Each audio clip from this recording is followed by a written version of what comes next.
Saudi আরবে দেখা গেছে জিলহজ মাসের চাঁদ। 5 জুন পবিত্র হজ, 6 জুন উদযাপিত হবে ঈদুল আজহা। তারিখ ঘোষণা করেছে মালয়েশিয়াও।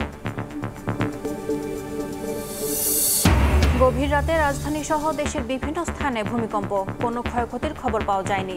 উৎপত্তিস্থল ভারতের মণিপুর, মাত্রা ছিল 5.2। 4 দিনের সফরে জাপান গেলেন প্রধান উপদেষ্টা, যোগ দেবেন নিক্কেই সম্মেলনে। দ্বিপাক্ষিক আলোচনার পাশাপাশি বিনিয়োগ বাড়াতে $1 কোটি ঋণ সহায়তা চাইবে বাংলাদেশ। আসছে বাজেটে ঢালাওভাবে কালো টাকা সাদা করার সুযোগ থাকছে না, শিথিল রাখা হচ্ছে শুধুমাত্র আবাসন খাতে, জানালেন অর্থ উপদেষ্টা। পুরোপুরি বাতিলের পরামর্শ অর্থনীতিবিদদের।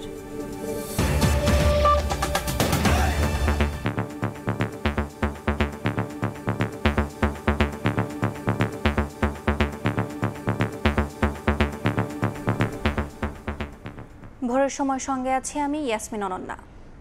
পবিত্র জিলহজ মাসের চাঁদ দেখা গেছে সৌদি আরবে। আগামী 6 জুন ঈদুল আজহা উদযাপনের ঘোষণা দিয়েছে দেশটি। সৌদি আরব ছাড়াও চাঁদ দেখা গেছে ইন্দোনেশিয়ায়। মধ্যপ্রাচ্যের দেশ ওমানও 6 জুন ঈদ উদযাপনের ঘোষণা দিয়েছে। রিয়াদ থেকে আরিফুর রহমানের রিপোর্টে বিস্তারিত। রয়্যাল কোর্ট থেকে স্থানীয় সময় সন্ধ্যা 6টা 40 ঘোষণা দেওয়া হয় সৌদি আরবের হাইল অঞ্চলে দেখা গেছে জিলহজ মাসের চাঁদ। পর্যবেক্ষণকারী দলে উপস্থিত ছিলেন সৌদি চাঁদ দেখা কমিটির সদস্য ও পবিত্র মক্কা বিশ্ববিদ্যালয়ের অধ্যাপক আবদুল্লাহ আল খুদাইরি। চাঁদ দেখা যাওয়ায় এবার 5 জুন বৃহস্পতিবার পালিত হবে পবিত্র আরাফার দিন, আর পরদিন 6 জুন উদযাপিত হবে ঈদুল আজহা। চাঁদ দেখা যাওয়ায় 6 জুন ঈদুল আজহার ঘোষণা দিয়েছে ইন্দোনেশিয়া। একই দিনে ঈদ উদযাপন করবে মধ্যপ্রাচ্যের দেশ ওমান। আর চাঁদ দেখা না গেলেও 7 জুন ঈদ উদযাপনের ঘোষণা দিয়েছে মালয়েশিয়া ও ব্রুনাই। আরিফুর রহমান, সময় সংবাদ, সৌদি আরব। গভীর রাতে রাজধানী সহ দেশের বিভিন্ন স্থানে ভূকম্পন অনুভূত হয়েছে, তবে কোনো ক্ষয়ক্ষতির খবর পাওয়া যায়নি। ভারতের মণিপুরে ভূমিকম্পের প্রভাবে বাংলাদেশের উত্তর পূর্বাঞ্চল সহ রাজধানী ঢাকা এবং পার্শ্ববর্তী কয়েকটি জেলায় মঙ্গলবার দিবাগত রাত 2টা 24 হালকা ভূকম্পন অনুভূত হয়। ভূমিকম্প ও আগ্নেয়গিরি বিষয়ক ওয়েবসাইট ভোলকানো ডিসকভারি জানিয়েছে, ভারতের মণিপুর রাজ্যের ইম্ফলের 39 কিলোমিটার দূরে 5.2 মাত্রার একটি শক্তিশালী ভূমিকম্প আঘাত এনেছে। ওয়েবসাইটটি আরও জানিয়েছে, ভূমিকম্পের উৎপত্তিস্থল অগভীর হওয়ায় একই মাত্রার গভীর ভূমিকম্পের চেয়ে ভূপৃষ্ঠের কাছাকাছি এর প্রভাব বেশি ছিল, তবে তাৎক্ষণিকভাবে কোনো ক্ষয়ক্ষতির খবর পাওয়া যায়নি। এ ঘটনায় এখন পর্যন্ত কোনো হতাহতেরও তথ্য পাওয়া যায়নি।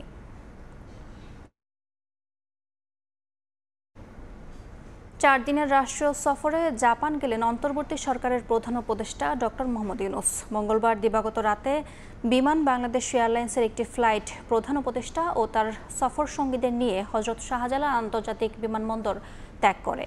নিক্কেই সম্মেলনের জন্য জাপান গেলেও দ্বিপাক্ষিক সফর হিসেবেও আলাদা গুরুত্ব পাচ্ছে প্রধান উপদেষ্টার এই সফর। দুই দেশের মধ্যে 7টি চুক্তি ও সমঝোতা স্মারক সই হবে। গত সোমবার প্রেস ব্রিফিংয়ে ভারপ্রাপ্ত পররাষ্ট্র সচিব রুহুল আলম সিদ্দিকী জানান, 7টি চুক্তি ও সমঝোতা স্মারক সই করবে ঢাকা, টোকিও। তিনি আরও জানান, জাপানের কাছে সহজ শর্ত ও স্বল্প সুদে $1 বিলিয়ন ঋণ সহায়তা চাইবে বাংলাদেশ।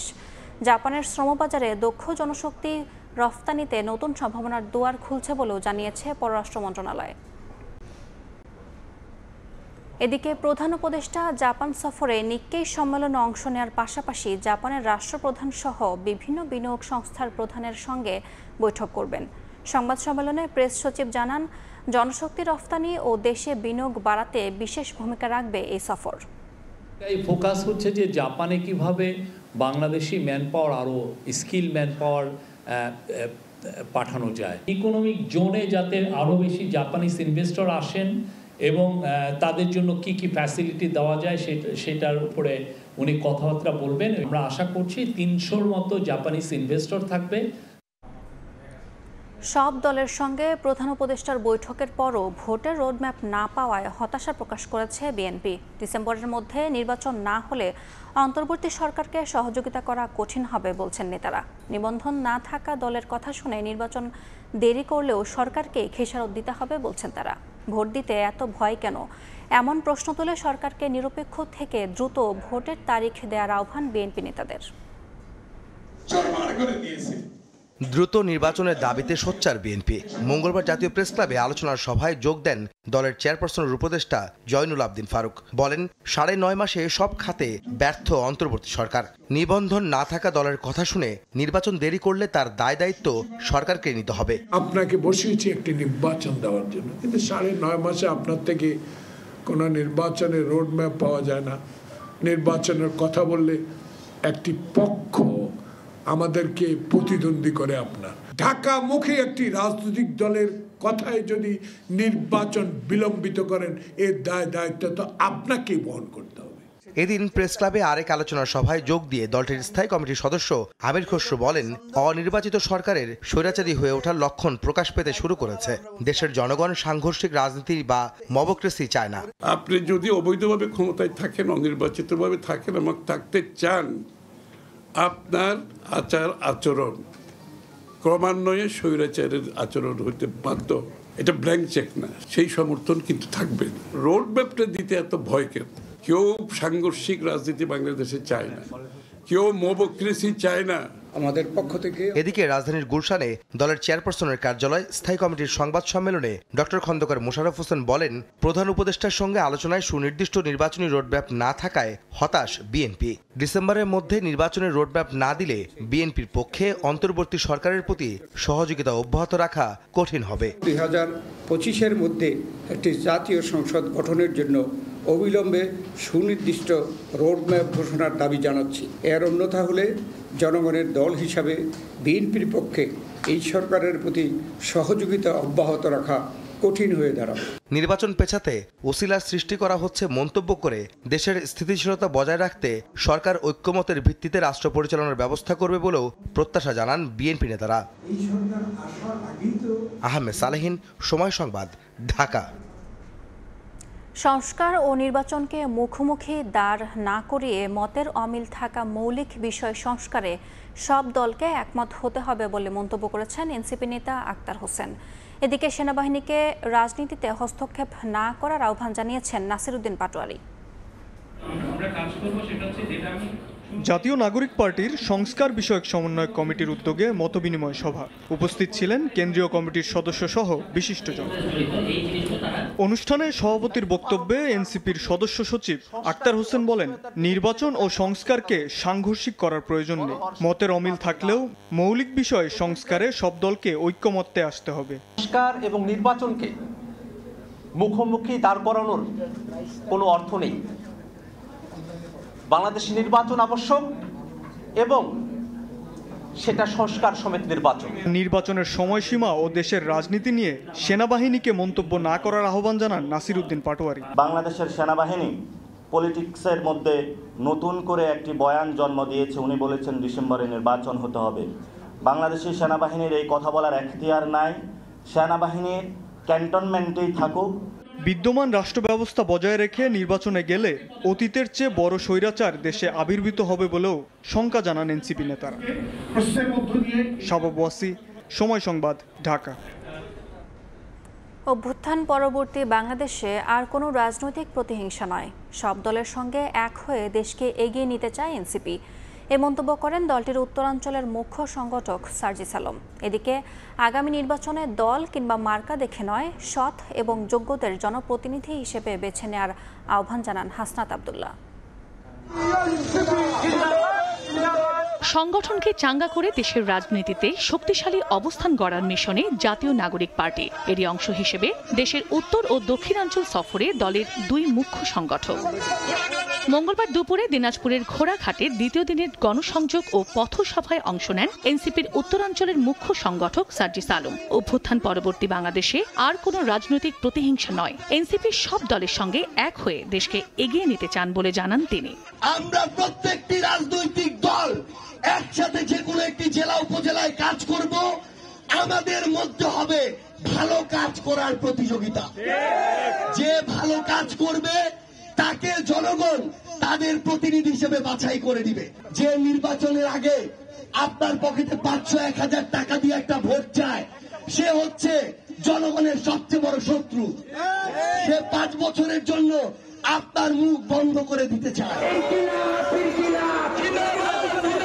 চট্টগ্রামের চকবাজার এলাকায় গণসংযোগ করেন দলটির দক্ষিণাঞ্চলের মুখ্য সংগঠক হাসনাত আব্দুল্লাহ। আগামী নির্বাচনে দল কিংবা মার্কা দেখে নয়, সৎ এবং যোগ্যদের জনপ্রতিনিধি হিসেবে বেছে নেওয়ারও আহ্বান জানান তিনি। মার্কা দেখে ভোট দেওয়ার প্রয়োজন নাই, যে আপনার সেবা করবে তাকে আপনারা ভোট দিবেন।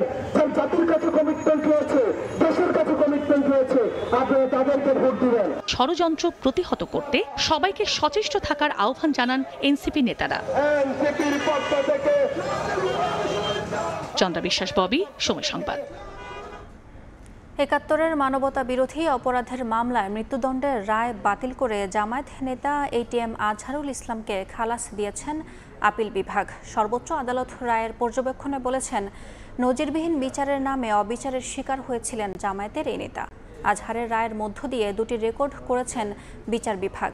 একটি হচ্ছে ৭১-এর মানবতা বিরোধী অপরাধের মামলায় মৃত্যুদণ্ড থেকে প্রথম খালাস, আরেকটি রিভিউ থেকে আপিলে ফিরে পূর্বের সব রায় বাতিল করা।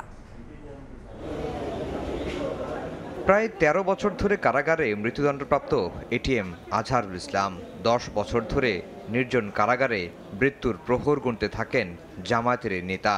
কেননা তার আগে বিচার হওয়া জামাত বিএনপির ৬ নেতার ফাঁসি কার্যকর হয়েছে। জুলাই গণঅভ্যুত্থানের পর বদলে যায় দৃশ্যপট। প্রশ্নের মুখে পড়ে ৭১-এর মানবতাবিরোধী অপরাধের বিচার। মঙ্গলবার আজহারের খালাসের রায়ে অতীতের সব রেকর্ড ভেঙে দেন দেশের সর্বোচ্চ আদালত। পৃথিবীর ইতিহাসে এটি একটি নজিরবিহীন ঘটনা হয়ে থাকবে ইনশাআল্লাহ। এরই মাধ্যমে আমরা মনে করি ন্যায় বিচার প্রতিষ্ঠিত হয়েছে।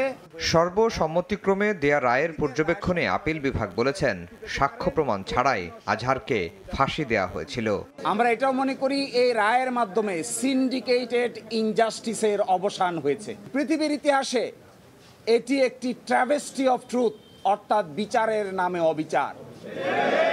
আরও বলেছেন, যে সমস্ত তথ্য প্রমাণ আদালতে হাজির করা হয়েছিল অতীতের আপিল বিভাগ তা সঠিকভাবে বিবেচনা করতে ব্যর্থ হয়েছে। রায়ে সন্তোষ প্রকাশ করে সুপ্রিম কোর্ট প্রাঙ্গণে শুকরানা নামাজ আদায় করেন জামায়াতের নেতাকর্মীরা। ট্রাইব্যুনালের একজন প্রসিকিউটর বলেন, এ রায়ে জুলাই আগস্ট হত্যাযজ্ঞের বিচারে কোনো প্রভাব পড়বে না, বরং বিচারকে আন্তর্জাতিক মানসম্মত করতে সহযোগিতা করবে।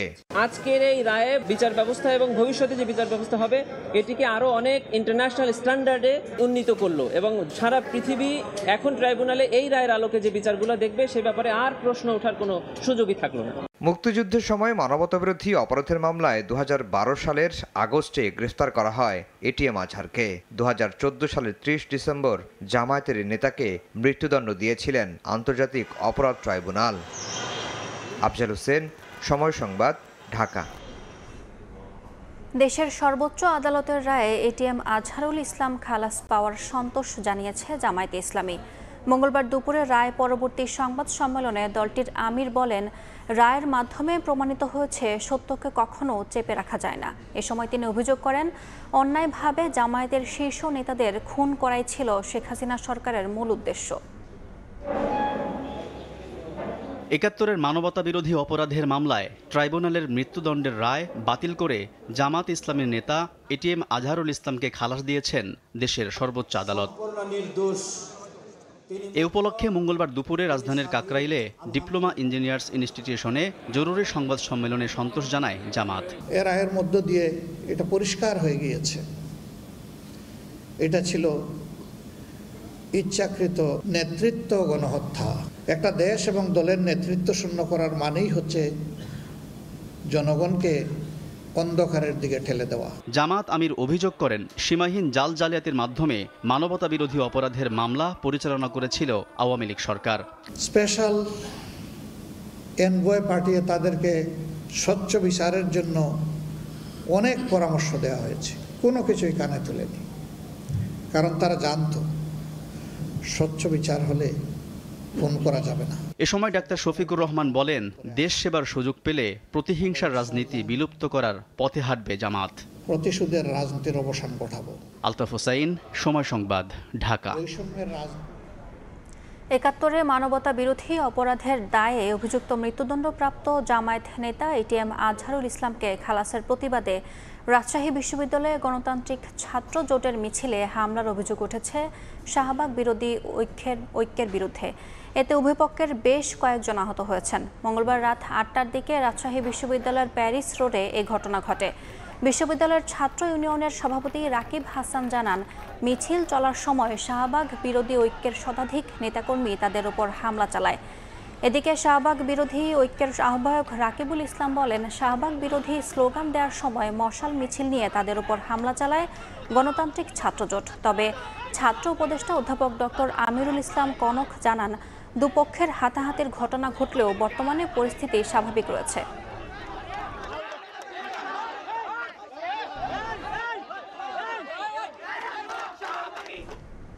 ভোরের সময় আলো থাকছে।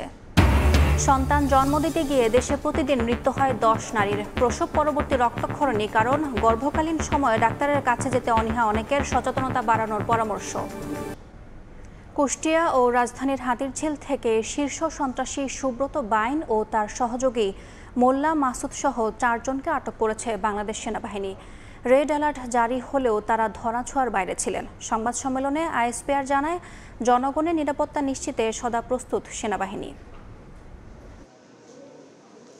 90-এর দশকে মগবাজারের বিশাল সেন্টার ঘিরে চাঁদাবাজি, টেন্ডারবাজি, হত্যাসহ নিজের অপরাধের জগৎ গড়েছিলেন সুব্রত বাইন। আর মতিঝিল ও গোপীবাগ এলাকায় ত্রাসের অপর নাম ছিল মোল্লা মাসুদ। 2001 সালের 25 ডিসেম্বর প্রকাশিত 23 শীর্ষ সন্ত্রাসীর নামের তালিকায়ও ছিল এই দুজনের নাম।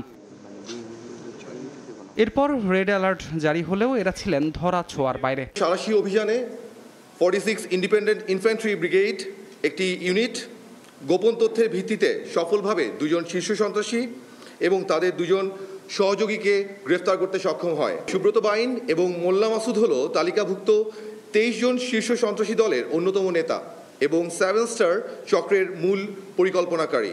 বিকেলে এক সংবাদ সম্মেলনে আইএসপিআর জানায়, জাতীয় নিরাপত্তা নিশ্চিত ও জনগণের জানমাল রক্ষায় প্রতিশ্রুতিবদ্ধ বাংলাদেশ সেনাবাহিনী। সেনাবাহিনী প্রধানের সুস্পষ্ট নির্দেশনার আলোকে দেশের অভ্যন্তরীণ নিরাপত্তা এবং জনগণের জানমালের সুরক্ষায় বাংলাদেশ সেনাবাহিনী সর্বোচ্চ প্রস্তুত এবং প্রতিশ্রুতিবদ্ধ। সংবাদ সম্মেলনে আরও জানানো হয়, আটকদের বিরুদ্ধে পরবর্তী আইনানুগ ব্যবস্থা প্রক্রিয়াধীন। হত্যা, চাঁদাবাজি এবং নাশকতা চালিয়ে এসেছিল। ধ্রুব ব্যানার্জি, সময় সংবাদ, ঢাকা। মাদক সেবীদের অস্ত্র দেখে ফেলায় ছুরিকাঘাতে হত্যা করা হয় ঢাকা বিশ্ববিদ্যালয়ের শিক্ষার্থী শাহরিয়ার আলম শাম্যকে। ডিএমপির মিডিয়া সেন্টারে ব্রিফিংয়ে তথ্য জানিয়েছে পুলিশ। এখন পর্যন্ত 11 জনকে গ্রেফতার করা হয়েছে। তবে আদালতে দেয়া আসামিদের জবানবন্দির সঙ্গে পুলিশের বক্তব্যের মিল না থাকার দাবি শাম্যের পরিবারের। 13 মে রাতে সোহরাওয়ার্দী উদ্যানের হোটেলে বন্ধুদের সঙ্গে খাবার খেতে যান ঢাকা বিশ্ববিদ্যালয়ের শিক্ষার্থী শাহরিয়ার আলম শাম্য। ফেরার পথে খুন হন ছাত্রদলের এই নেতা। পুলিশ বলছে, সেই রাতে গ্রেপ্তার 3 জনের 2 জন আদালতে স্বীকারোক্তি দিয়েছেন। তাদের জিজ্ঞাসাবাদের তথ্য মতে অভিযানে আরও 8 জনকে গ্রেফতার করেছে ডিবি। মঙ্গলবার এ বিষয়ে সংবাদ সম্মেলন করে ডিএমপি। লিখিত বক্তব্যে কমিশনার জানান, রহস্য উদ্ঘাটনে শুরু থেকে কাজ করছে পুলিশ।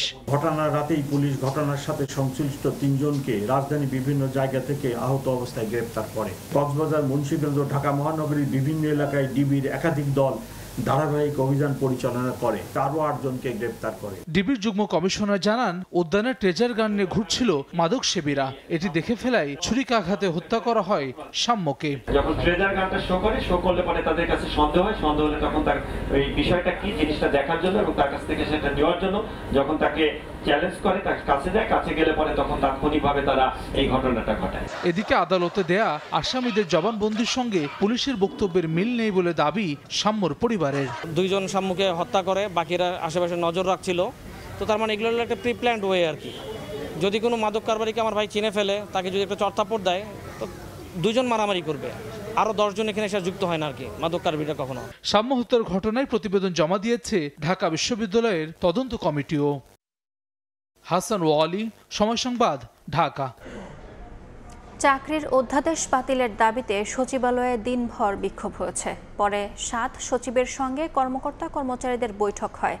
আলোচনার আশ্বাসে আজ কর্মসূচি স্থগিত রাখার সিদ্ধান্ত নেন আন্দোলনরতরা।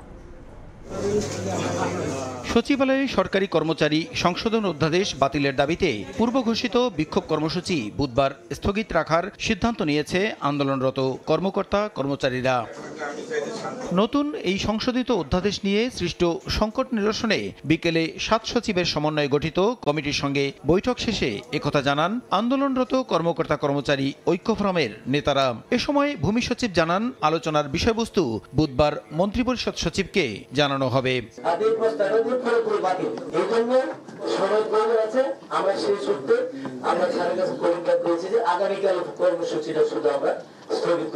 যারা আছি এটার সাথে সংশ্লিষ্ট সব সচিব মিলে আমরা মন্ত্রী পরিষদ সচিব মহোদয়কে এই কথাগুলো জানাবো। একটা দীর্ঘ প্রক্রিয়া তো থাকেই, সে প্রক্রিয়া করে সরকার উচ্চ পর্যায়ে যারা মুখপাত্র থাকবেন তখন তারা এই বিষয়ে একটা ঘোষণা দেবে। এর আগে পূর্ব ঘোষিত কর্মসূচি অনুযায়ী মঙ্গলবার সকাল 10:30টার দিকে সচিবালয়ের নিজ দপ্তর ছেড়ে বিক্ষোভ মিছিলে অংশ নেন কর্মকর্তা কর্মচারীরা। এ সময় জারি হওয়া অধ্যাদেশকে কালো আইন আখ্যা দিয়ে এটি বাতিলের দাবিতে স্লোগান দেন তারা। সরকারি চাকরি সংশোধন অধ্যাদেশ বাতিলের দাবিতে বিক্ষুব্ধ কর্মকর্তা কর্মচারীদের সঙ্গে সংহতি জানায় বৈষম্য বিরোধী কর্মচারী ঐক্য ফোরাম।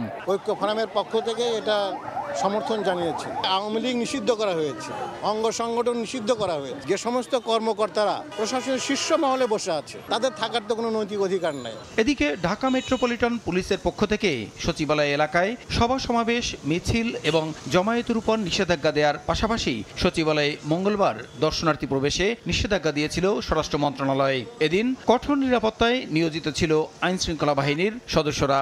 এছাড়া দুপুর 1:15টার পর সচিবালয়ে প্রবেশের অনুমতি পান সাংবাদিকরা।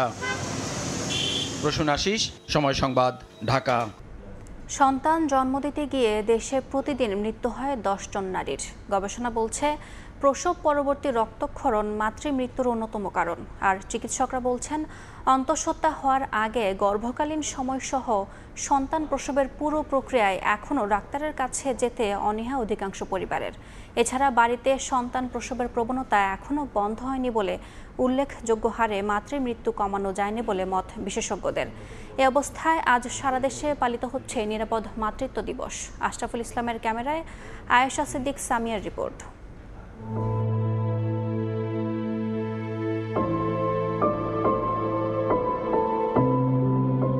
11 দিনের কন্যা শিশু বিনিতা। ও যেদিন পৃথিবীতে এলো সেদিনই মা ছেড়ে গেছে বিনিতাকে। শুধু গত 11 দিনে নয়, বিনিতার জীবনে মায়ের আদর মিলবে না আর কোনো কালেই। মাহিন কঠিন পৃথিবী এখন ছোট্ট মেয়েটির বাস্তবতা। আর ওদিকে বিনিতার বাবা ইমরানের জীবনে প্রথম বাবা হবার আনন্দের সঙ্গে চিরজীবনের জন্য যুক্ত হয়েছে সঙ্গী হারানোর ট্র্যাজেডি। সেই সঙ্গে মা হারা ছোট্ট বিনিতাকে কিভাবে বড় করবেন রয়েছে সেই দুশ্চিন্তাও। ভবিষ্যতের কথা ভাবে আমার খুব কষ্ট লাগে যে একটা বাচ্চা বড় হচ্ছে, বড় হয়ে যখন মা ডাকটা শিখবে দেখবে ওর মা নেই। আমি ওর মায়ের সব ছবি টবিগুলো একসাথে করে একটা ফোল্ডার করে রাখতেছি, বড় হয়ে লোকে দেখাবো।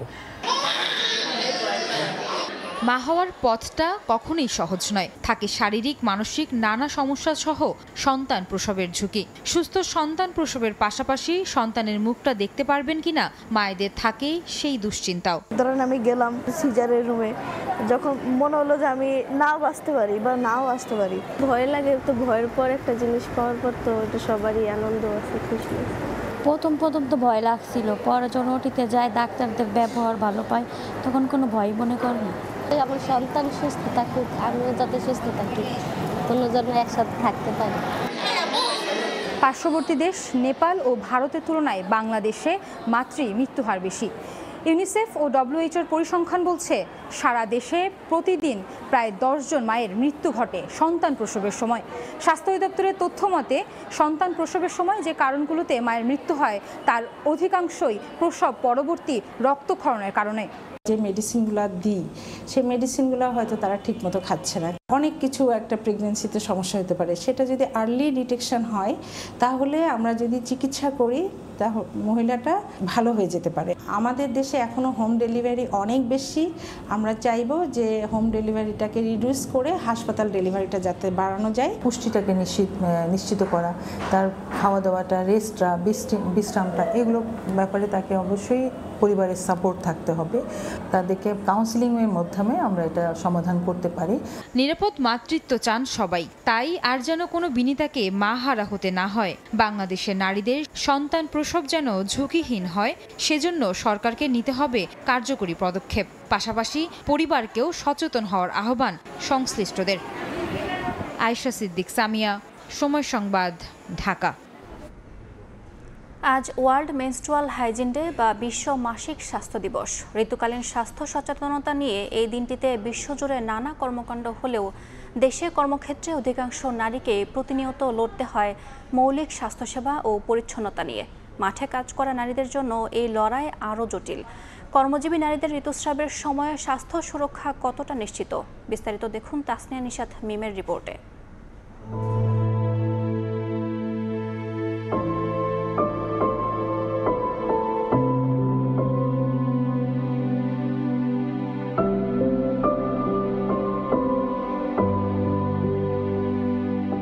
অফিস, রাস্তাঘাট কিংবা মাঠ পর্যায়ের প্রতিটি জায়গায় নারীদের লড়াই শুধু পেশাগত নয়, শারীরিক ও মানসিকভাবেও লড়াই করে যেতে হয় তাদের। বেশিরভাগ কর্মক্ষেত্রে নেই বিশ্রামাগার, নেই স্বাস্থ্য সুরক্ষা নিশ্চিতের সুযোগও। কর্মক্ষেত্রে তাই ঋতুস্রাব হলে নারীরা মুখোমুখি হন নানান বাস্তবতার।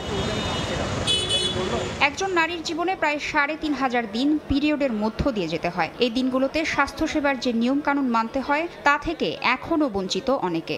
বাংলাদেশ পরিসংখ্যান ব্যুরোর জাতীয় স্বাস্থ্যবিধি জরিপ ২০১৮ এর প্রতিবেদন অনুসারে দেশে প্রাপ্তবয়স্ক নারীদের মধ্যে মাত্র ২৯% স্যানিটারি ন্যাপকিন ব্যবহার করেন। আনফরচুনেটলি আমাদের দেশের পরিবারে হয় কি, মেয়েরা মেয়েদেরকেই শিক্ষাটা দিতে পারে না, লজ্জা পায়। মায়েরা মেয়েদের কাছে পর্যন্ত বলতে চায় না। আমি শারীরিকভাবে অসুস্থ থাকা মানে আমি মানসিকভাবে অসুস্থ থাকবো এবং আমি কর্মক্ষেত্রে কিন্তু আমি ভালো ডেলিভারিটা দিতে পারবো না। বর্তমানে কিছু প্রতিষ্ঠান নারী কর্মীদের জন্য রাখছে স্যানিটারি ন্যাপকিন ভেন্ডিং মেশিন, তবে সব জায়গার চিত্র এক নয়। মাঠ পর্যায়ের কাজ করা অনেক নারী কর্মী বলছেন তারা ঋতুস্রাব চলাকালীন স্বাস্থ্যসেবা থেকে বঞ্চিত। সময় মতো স্যানিটারি ন্যাপকিন বদলানোর সুযোগও পান না অনেকে। আবার অনেকে এ বিষয়ে সহকর্মীকে বলতে সংকোচ বা দ্বিধা বোধ করেন। পিরিয়ডকালীন সমস্যা তো আমাদের একটু পেটে ব্যথা। যেদিন আমার পিরিয়ড হবে মিনিমাম সেখানে তো আমার ম্যাক্সিমামটা বেশি হবে। সেক্ষেত্রে আমরা নিজেদেরকে একটু বলি যে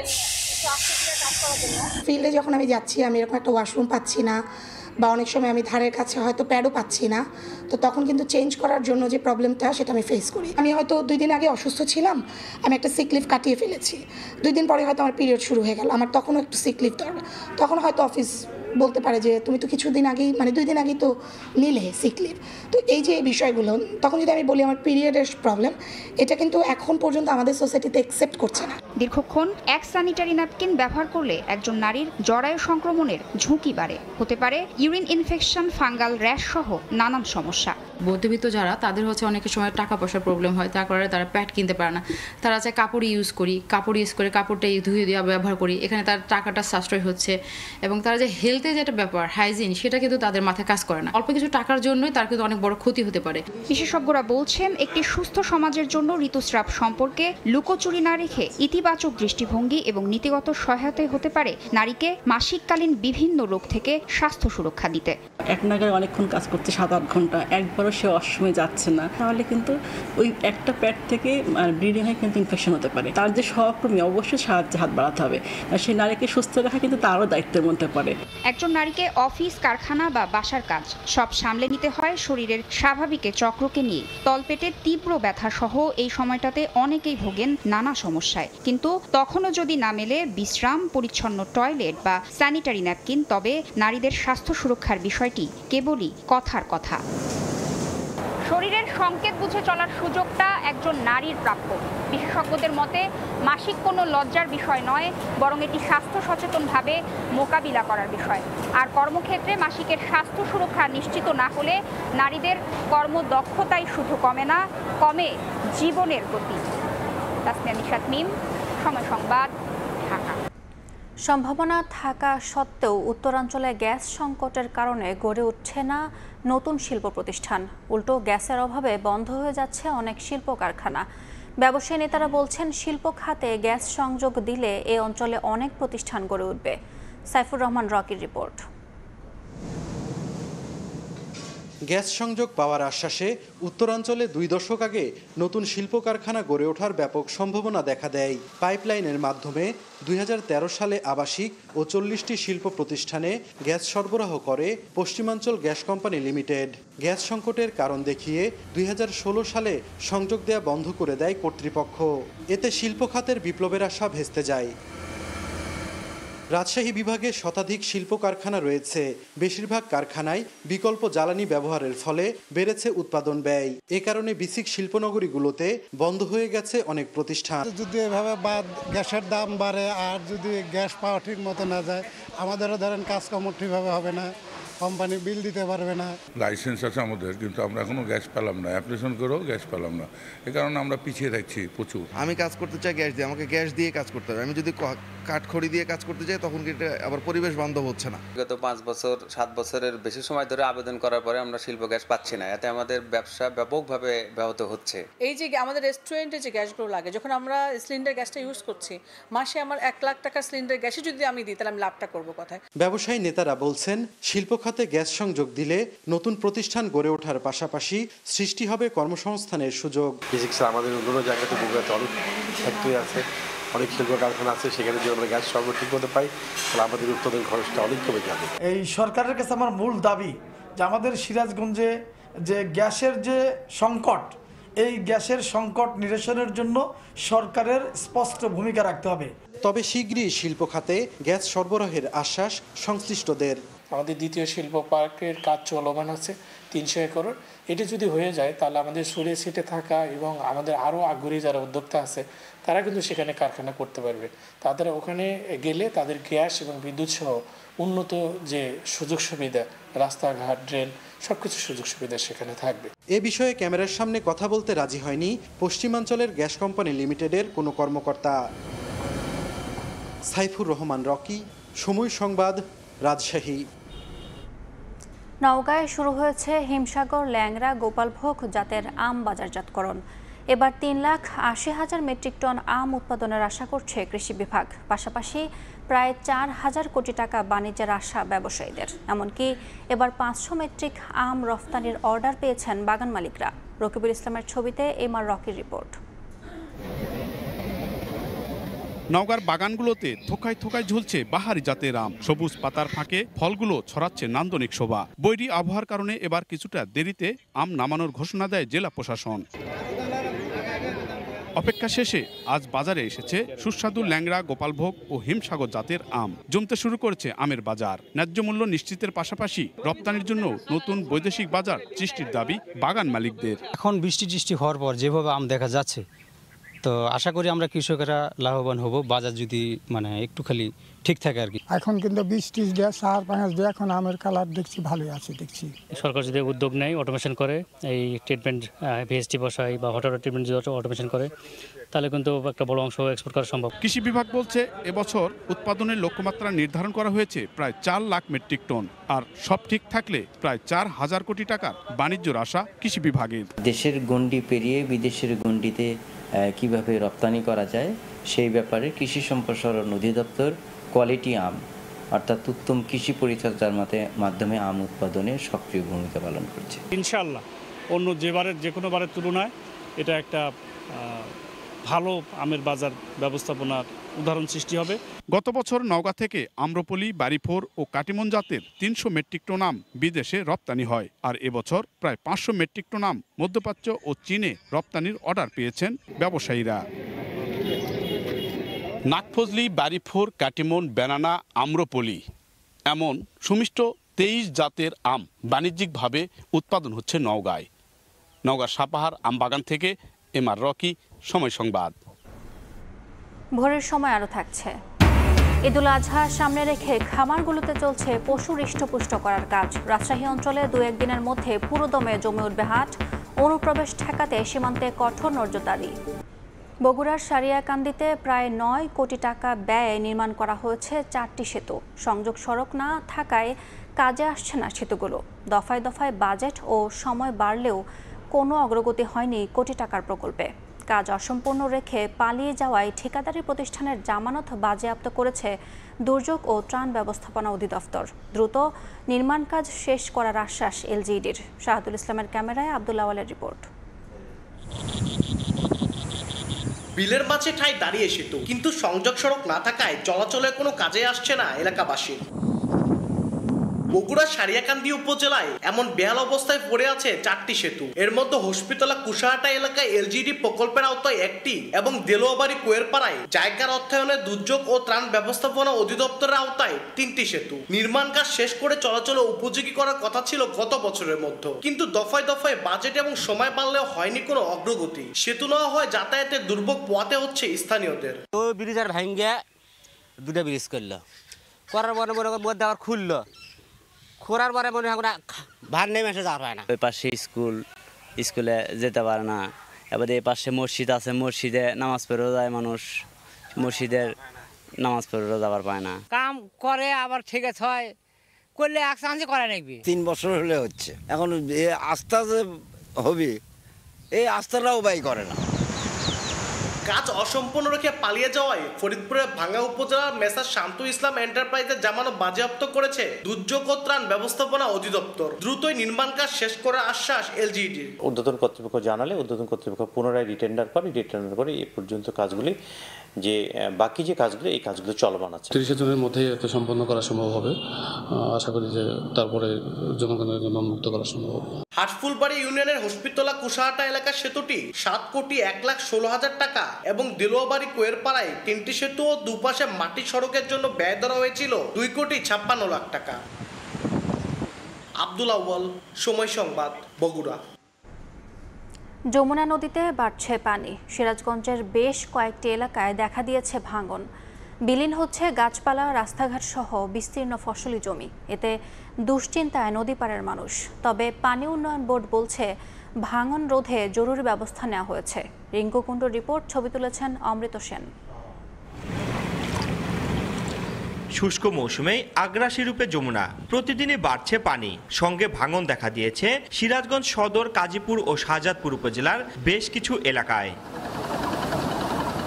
তবে সবচেয়ে বেশি ভাঙনের কবলে সদরের ভাটপেয়ারি, পাঁচঠাকুরি, শিমলা, ব্রাহ্মণবয়রা ও জিয়ামোড় এলাকা। গত কয়েকদিনে নদীতে বিলীন হয়েছে গাছপালা, রাস্তাঘাট সহ ফসলি জমি। ক্ষতিগ্রস্ত হয়েছে মূল বাঁধের বেশ কিছু অংশ। এলাকাবাসীর শঙ্কা ভাঙন অব্যাহত থাকলে আসন্ন বর্ষা মৌসুমে হুমকির মুখে পড়বে বন্যা নিয়ন্ত্রণ বাঁধ, শত শত বসতবাড়ি, দোকানপাট, মসজিদ, মাদ্রাসা সহ শিক্ষা প্রতিষ্ঠান। দ্রুত স্থায়ী বাঁধ নির্মাণের দাবি তাদের। ওই বর্গার উঠলে নিচ থেকে বাইঙ্গে একবারে যায়, একবারে 2 ডিসেম্বর আর ডিসেম্বর করে পেঁয়াজ দিয়ে একবারে ভাঙে। এখন তো আসলে বর্ষার সিজন না, বর্ষা যখন পুরা বর্ষা হবে তখন তো ভাঙনের তীব্রতা আরও বাড়বে। আমরা খুবই রিস্কের মধ্যে আছি, আতঙ্কের মধ্যে আছি। ফসলি আবাদ ছিল সব নদী গর্ভে বিলীন হয়ে গেছে। এভাবে যদি ভাঙে আমরা তো ঘুমো টেনশন, কোহনে বাড়ি হতার ড্যামেজ দেবো গা। তবে পানি উন্নয়ন বোর্ড বলছে ভাঙন রোধে জরুরি ভিত্তিতে ক্ষতিগ্রস্ত অংশে বালি ভর্তি জিও ব্যাগ ফেলা হচ্ছে। মানুষের আতঙ্কিত হওয়ার কোনো কারণ নেই। এখানে আমাদের পূর্বের কাজ আছে। আমরা যদি কোথাও কোনো অংশ ক্ষতিগ্রস্ত হয় তাহলে সঙ্গে সঙ্গে সেটা আমরা বস্তা খুলে মেরামত করার চেষ্টা করছি। সদর, কাজীপুর ও শাহজাদপুর উপজেলায় প্রায় 7 লাখ মানুষ যমুনার পাড়ে বসবাস করেন। রিঙ্কু কুণ্ডু, সময় সংবাদ, সিরাজগঞ্জ। আসছে বাজেটে ঢালাওভাবে কালো টাকা সাদা করার সুযোগ থাকছে না। তবে কর হার বাড়িয়ে শুধুমাত্র আবাসন খাতে এই সুযোগ রাখা হচ্ছে বলে জানিয়েছেন অর্থ উপদেষ্টা সালাউদ্দিন আহমেদ। আবাসন খাত সংশ্লিষ্টরা বলছেন কালো টাকা সাদা করতে নয়, অপ্রদর্শিত অর্থের বিনিয়োগ আহ্বান তাদের। এদিকে কালো টাকা সাদা করার সুযোগকে অনৈতিক, অর্থনৈতিকভাবে অলাভজনক উল্লেখ করে তা পুরোপুরি বাতিলের পরামর্শ অর্থনীতিবিদদের। ফারহাদুর রহমানের রিপোর্ট। কালো টাকা স্বাধীনতার পর থেকে জাতীয় বাজেটে বহুল আলোচিত এমন অর্থ সাদা করার বিধান রাখা হচ্ছে। সুযোগ দেয়া সত্ত্বেও খুব সামান্য অংশই কর দিয়ে সাদা করা হয়। আসছে বাজেটে ঢালাওভাবে কালো টাকা সাদা করার সুযোগ থাকছে না। তবে জমি ও ফ্ল্যাট কেনাবেচার ক্ষেত্রে সরকার কিছুটা শিথিলতা রাখতে চায় বলে জানালেন অর্থ উপদেষ্টা। রিয়েল এস্টেটরা আর্গু করছে একেবারে বন্ধ করে দিলে কিন্তু আমাদের যেটা হবে ওদের জন্য পরে আমাদের লাইন অফিসে তো প্রায় 40 থেকে 50টা শ্রেণী কাজ করে। ঢালাওভাবে থাকবে না, স্পেসিফিক কেসে। এই যে আগে তো কালো টাকা সাদা আপনি 15% করলে আর কেউ জিজ্ঞেস করবে না, ওই রকম ইস্যু থাকবে। এনবিআর সূত্র বলছে এক্ষেত্রে বর্তমান কর হার বাড়তে পারে কয়েক গুণ। অন্যদিকে জমি ও ফ্ল্যাট নিবন্ধনের কর কমানোর সুপারিশ করা হয়েছে। নতুন নিয়ম অনুযায়ী বাজার মূল্যে দলিল নিবন্ধন করার বিধানও রাখা হচ্ছে। আবাসন খাতের ব্যবসায়ীদের দাবি কালো টাকা নয়, অপ্রদর্শিত অর্থ বিনিয়োগের সুযোগ চান তারা। এক্ষেত্রে মৌজা মূল্যের নিবন্ধন ফি রাখার দাবিও তাদের। আমরা বলি অপ্রদর্শিত আয়, যে আয়টা ডিক্লারেশন হয় না। যেমন বিদেশ থেকে অনেক টাকা আসে আমাদের দেশে, অনেক প্রবাসী ভাইরা পাঠায়, কিন্তু অনেক সময় তারা কোনো কারণে কিন্তু ডিক্লারেশন দেয় না। আমরা এই টাকাটাকে এখানে ইনভেস্টমেন্ট করতে বলছি, এটাই হচ্ছে আমাদের দাবি। কিন্তু আমরা কালো টাকা সাদা করার কথা বলি না। মৌজা মূল্য পূর্বানুমানে যদি না থাকে, এটার কোনো আমাদের জন্য এফেক্ট হবে না এবং ভালো হবে না। তবে কালো টাকা সাদা করার সুযোগকে অনৈতিক ও অলাভজনক বলছেন অর্থনীতিবিদরা। আবাসন খাতে মৌজা ও বাজার মূল্যের জটিলতা নিরসনের পরামর্শ তাদের। এটা নৈতিকভাবে গ্রহণযোগ্য না, এটা অর্থনৈতিকভাবেও লাভজনক না, এবং এটা রাজনৈতিকভাবেও এটা কোনো সুফল আনবে না। প্রচেষ্টাটা যেটা নেওয়া দরকার সেটা হলো যে মূল্যগুলো যে স্থির করা হয়, এগুলোকে যদি বাজারের দামের সাথে সামঞ্জস্যপূর্ণ করা হয়, তাহলে কিন্তু ওই কালো টাকা হয়ে যাওয়ার যে একটা আশঙ্কা থাকে সাদা টাকা আয় করেও, সেটা আমরা কমাতে পারবো। এনবিআর সূত্র বলছে 2023 সাল পর্যন্ত মোট 11,859 ব্যক্তি 47,000 কোটি কালো টাকা সাদা করার সুযোগ নিয়েছেন। ফরহাদুর রহমান, সময় সংবাদ, ঢাকা। বিভিন্ন মন্ত্রণালয়ের অসহযোগিতার কারণে পাচার করা অর্থ দেশে ফিরিয়ে আনতে সময় লাগছে বলে জানিয়েছেন বাংলাদেশ ব্যাংকের গভর্নর আহসান এইচ মনসুর। তবে আগামী 3 থেকে 5 বছরের মধ্যে এসব অর্থ ফিরিয়ে আনা হবে বলে আশ্বস্ত করেছেন তিনি। ব্যাংকিং ব্যবস্থা ব্যবহার করে যে কোনো ধরনের সন্দেহজনক লেনদেন ঠেকাতে তৎপর থাকে আর্থিক গোয়েন্দা ইউনিট বা বিএফআইইউ। তারপরও ঠেকানো যাচ্ছে না এসব লেনদেন। 2023-24 অর্থবছরে সন্দেহজনক লেনদেন শনাক্ত করা হয়েছে 17,345টি, যা আগের অর্থবছরের তুলনায় 22.96% বেশি। মঙ্গলবার দুপুরে বাংলাদেশ ব্যাংক ভবনে 2023-24 অর্থবছরের বার্ষিক প্রতিবেদনে এসব তথ্য প্রকাশ করে বিএফআইইউ। এ সময় ইউনিটটির প্রধান জানান, অর্থ পাচার বন্ধে তারা তৎপর। মানি লন্ডারিং ও সন্ত্রাসী কার্যে অর্থায়ন প্রতিরোধের মাধ্যমে একটি স্থিতিশীল আর্থিক ব্যবস্থা এবং এটা প্রতিষ্ঠা করতে বিএফআইইউ অব্যাহত সফলতার জন্য আপনাদের সহযোগিতা একান্ত কাম্য। প্রতিবেদন প্রকাশ অনুষ্ঠানে গভর্নর জানান, পাচার করা অর্থ ফিরিয়ে আনার ক্ষেত্রে তিনি বিভিন্ন মন্ত্রণালয় থেকে প্রয়োজনীয় সহযোগিতা পাচ্ছেন না। ইন্টার মিনিস্টেরিয়াল কোঅপারেশন বাংলাদেশে একটা বিশাল চ্যালেঞ্জ। একটা প্রতিষ্ঠান অনেক তাড়াতাড়ি করতে পারে, কিন্তু যখনই 4-5টা প্রতিষ্ঠান হবে তখন এটা ব্যুরোক্রেটিক বেড়াজাল অনেক রকমের পড়ে যায়, যে কারণে আমরা কিছু আইনগত পরিবর্তনও করতে চাচ্ছি। কারণ এগুলো না করলে এই পরস্পরের প্রতি আঙ্গুলি নির্দেশনাই চলবে, কাজ হবে না। এ সময় তিনি আরো জানান, ব্যাংক একীভূত করতে সময় লাগবে, এই কাজ চলমান আছে।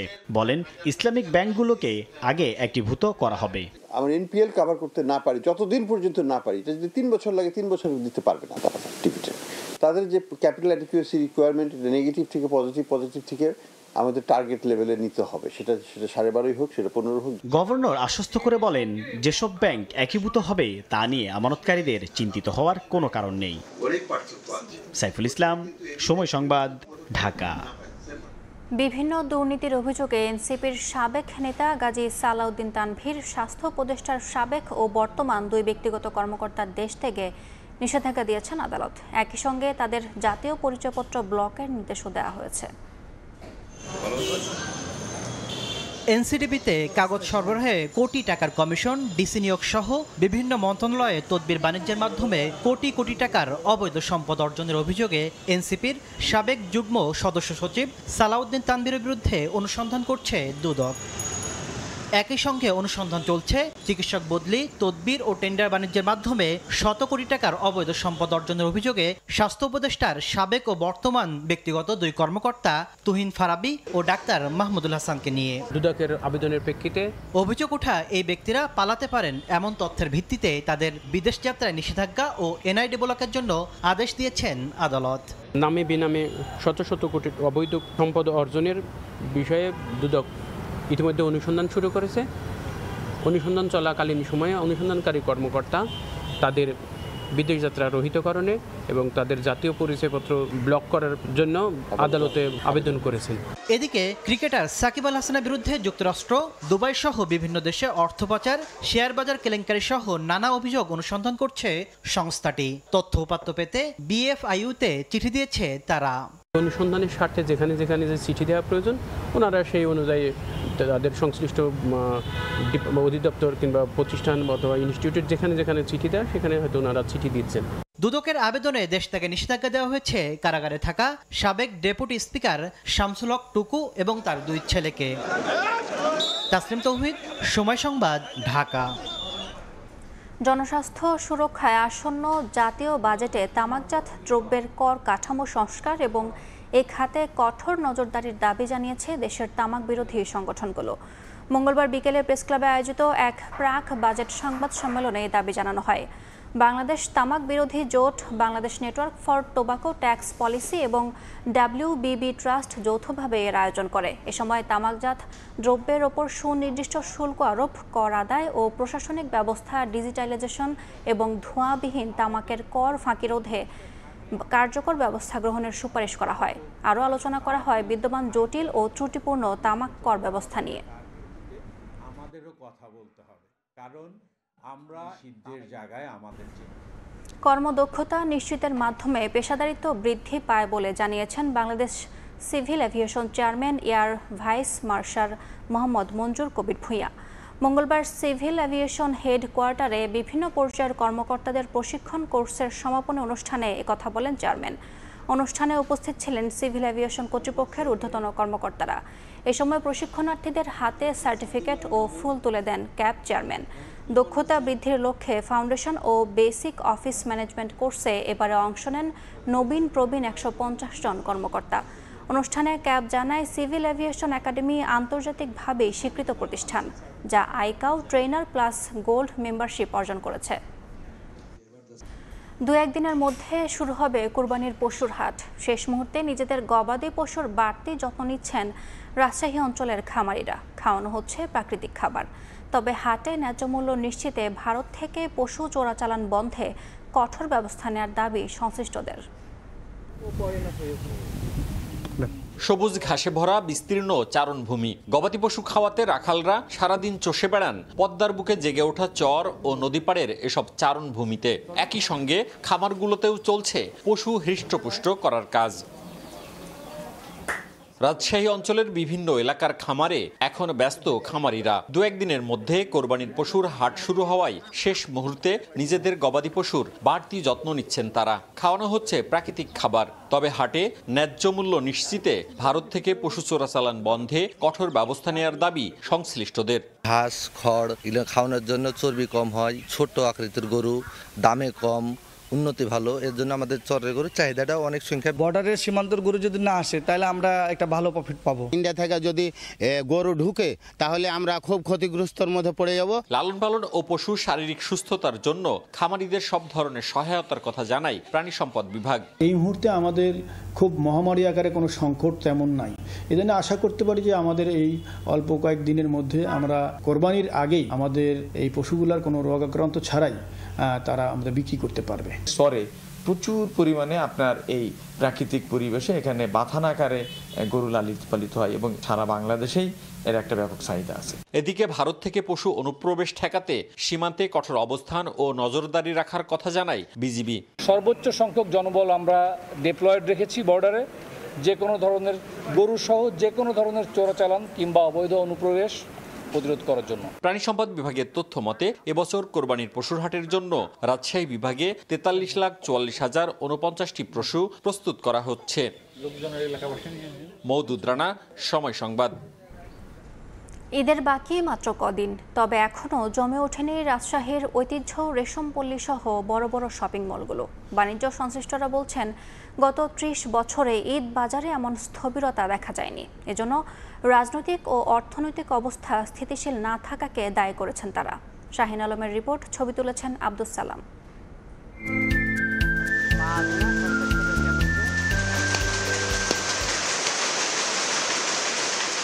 ঈদ সামনে রেখে ব্যস্ততার কমতি নেই কারিগরদের। দিনরাত এক করে তৈরি করছেন রাজশাহীর ঐতিহ্যবাহী বিভিন্ন রেশমি পোশাক। কারখানার ব্যস্ততার ঠিক উল্টো চিত্র বিপণী বিতান ও সিল্কের শোরুমগুলোতে। থরে থরে সাজানো রং বেরঙের শাড়ি, পাঞ্জাবি, থ্রি পিস, জামা, ফতুয়া এবং শিশুদের পোশাক। তারপরেও দেখা মিলছে না কাঙ্ক্ষিত ক্রেতার। দিনের অধিকাংশ সময়ই অলস বসে থাকছেন ব্যবসায়ীরা। বিক্রেতাদের দাবি, রাজনৈতিক পরিস্থিতির প্রভাব পড়েছে ঈদ বাণিজ্যে। ব্যবসা বাণিজ্য আগের তুলনা নাই, আর সব মানুষের হাতে পয়সা নাই। এখন সামনে 1 তারিখের পর বোঝা যাবে কি হচ্ছে। আগের তুলনায় অনেকটাই কাস্টমার কমে, কাস্টমারই নাই। কাস্টমারের দৃষ্টি আকর্ষণ করার জন্য প্রায় প্রত্যেকটা শোরুমে আপনার ডিসকাউন্ট দিয়েছে আর কি। ক্রেতা টানতে 20 থেকে 70% পর্যন্ত মূল্য ছাড় দিলেও নেই কাঙ্ক্ষিত বিক্রি। গত 30 বছরে এমন পরিস্থিতি হয়নি বলে দাবি ব্যবসায়ীদের। কেয়ারটেকার গভর্নমেন্টের যে যারা আছেন আমাদের প্রধান উপদেষ্টা সহ তাদেরকে আমরা বলতে চাই যে ব্যবসায়িক সমাজ যে তাদেরকে কিভাবে আস্থার জায়গাটা তৈরি করা যায় এবং তারা কিভাবে সমাজে ভালো মতন ব্যবসা বাণিজ্য করতে পারবে সেই আশ্বস্ততা করার আমরা একটা ওনাদের কাছে আহ্বান জানাচ্ছি। চেম্বার অব কমার্সের ভাষ্য, পোশাক পরিচ্ছদ সহ কয়েকটি খাতে ঈদুল আজহাকে সামনে রেখে রাজশাহীতে অন্তত 1000 কোটি টাকার ব্যবসা হয়। সেই তুলনায় এবার ব্যবসা কমে এসেছে অর্ধেকে। শাহিন আলম, সময় সংবাদ, রাজশাহী। ঈদুল আজহা সামনে রেখে সক্রিয় একাধিক জাল নোট তৈরির চক্র। সামাজিক মাধ্যমে বিজ্ঞাপন দিয়ে করছে বিক্রি। ওষুধের প্যাকেটে লুকিয়ে কুরিয়ার সার্ভিসে পাঠানো হচ্ছে দেশের বিভিন্ন প্রান্তে। নারায়ণগঞ্জের ফতুল্লায় একটি ফ্ল্যাটে অভিযানে বিপুল জাল নোট তৈরির সরঞ্জাম সহ মালিককে গ্রেফতার করা হয়েছে। সংঘবদ্ধ চক্রটি কোরবানির হাটে 1 কোটি জাল নোট ছাড়ার পরিকল্পনা করেছিল বলে জানায় র্যাব।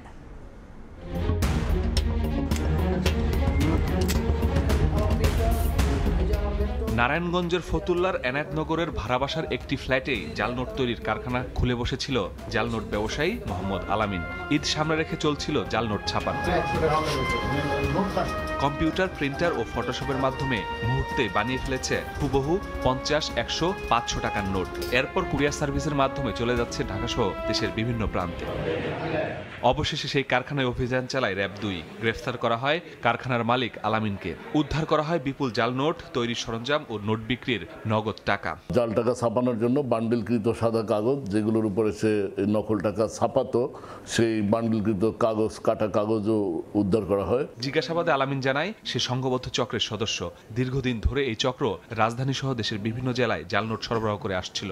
তাদের পরিকল্পনা ছিল এই নারায়ণগঞ্জ থেকে এই টাকাগুলো ছাপিয়ে ঢাকার মহানগরের বিভিন্ন গরুর হাটে এই টাকাগুলো তারা ছড়িয়ে দিত এবং 1 কোটি টাকা তাদের ছাপানোর একটা টার্গেট ছিল।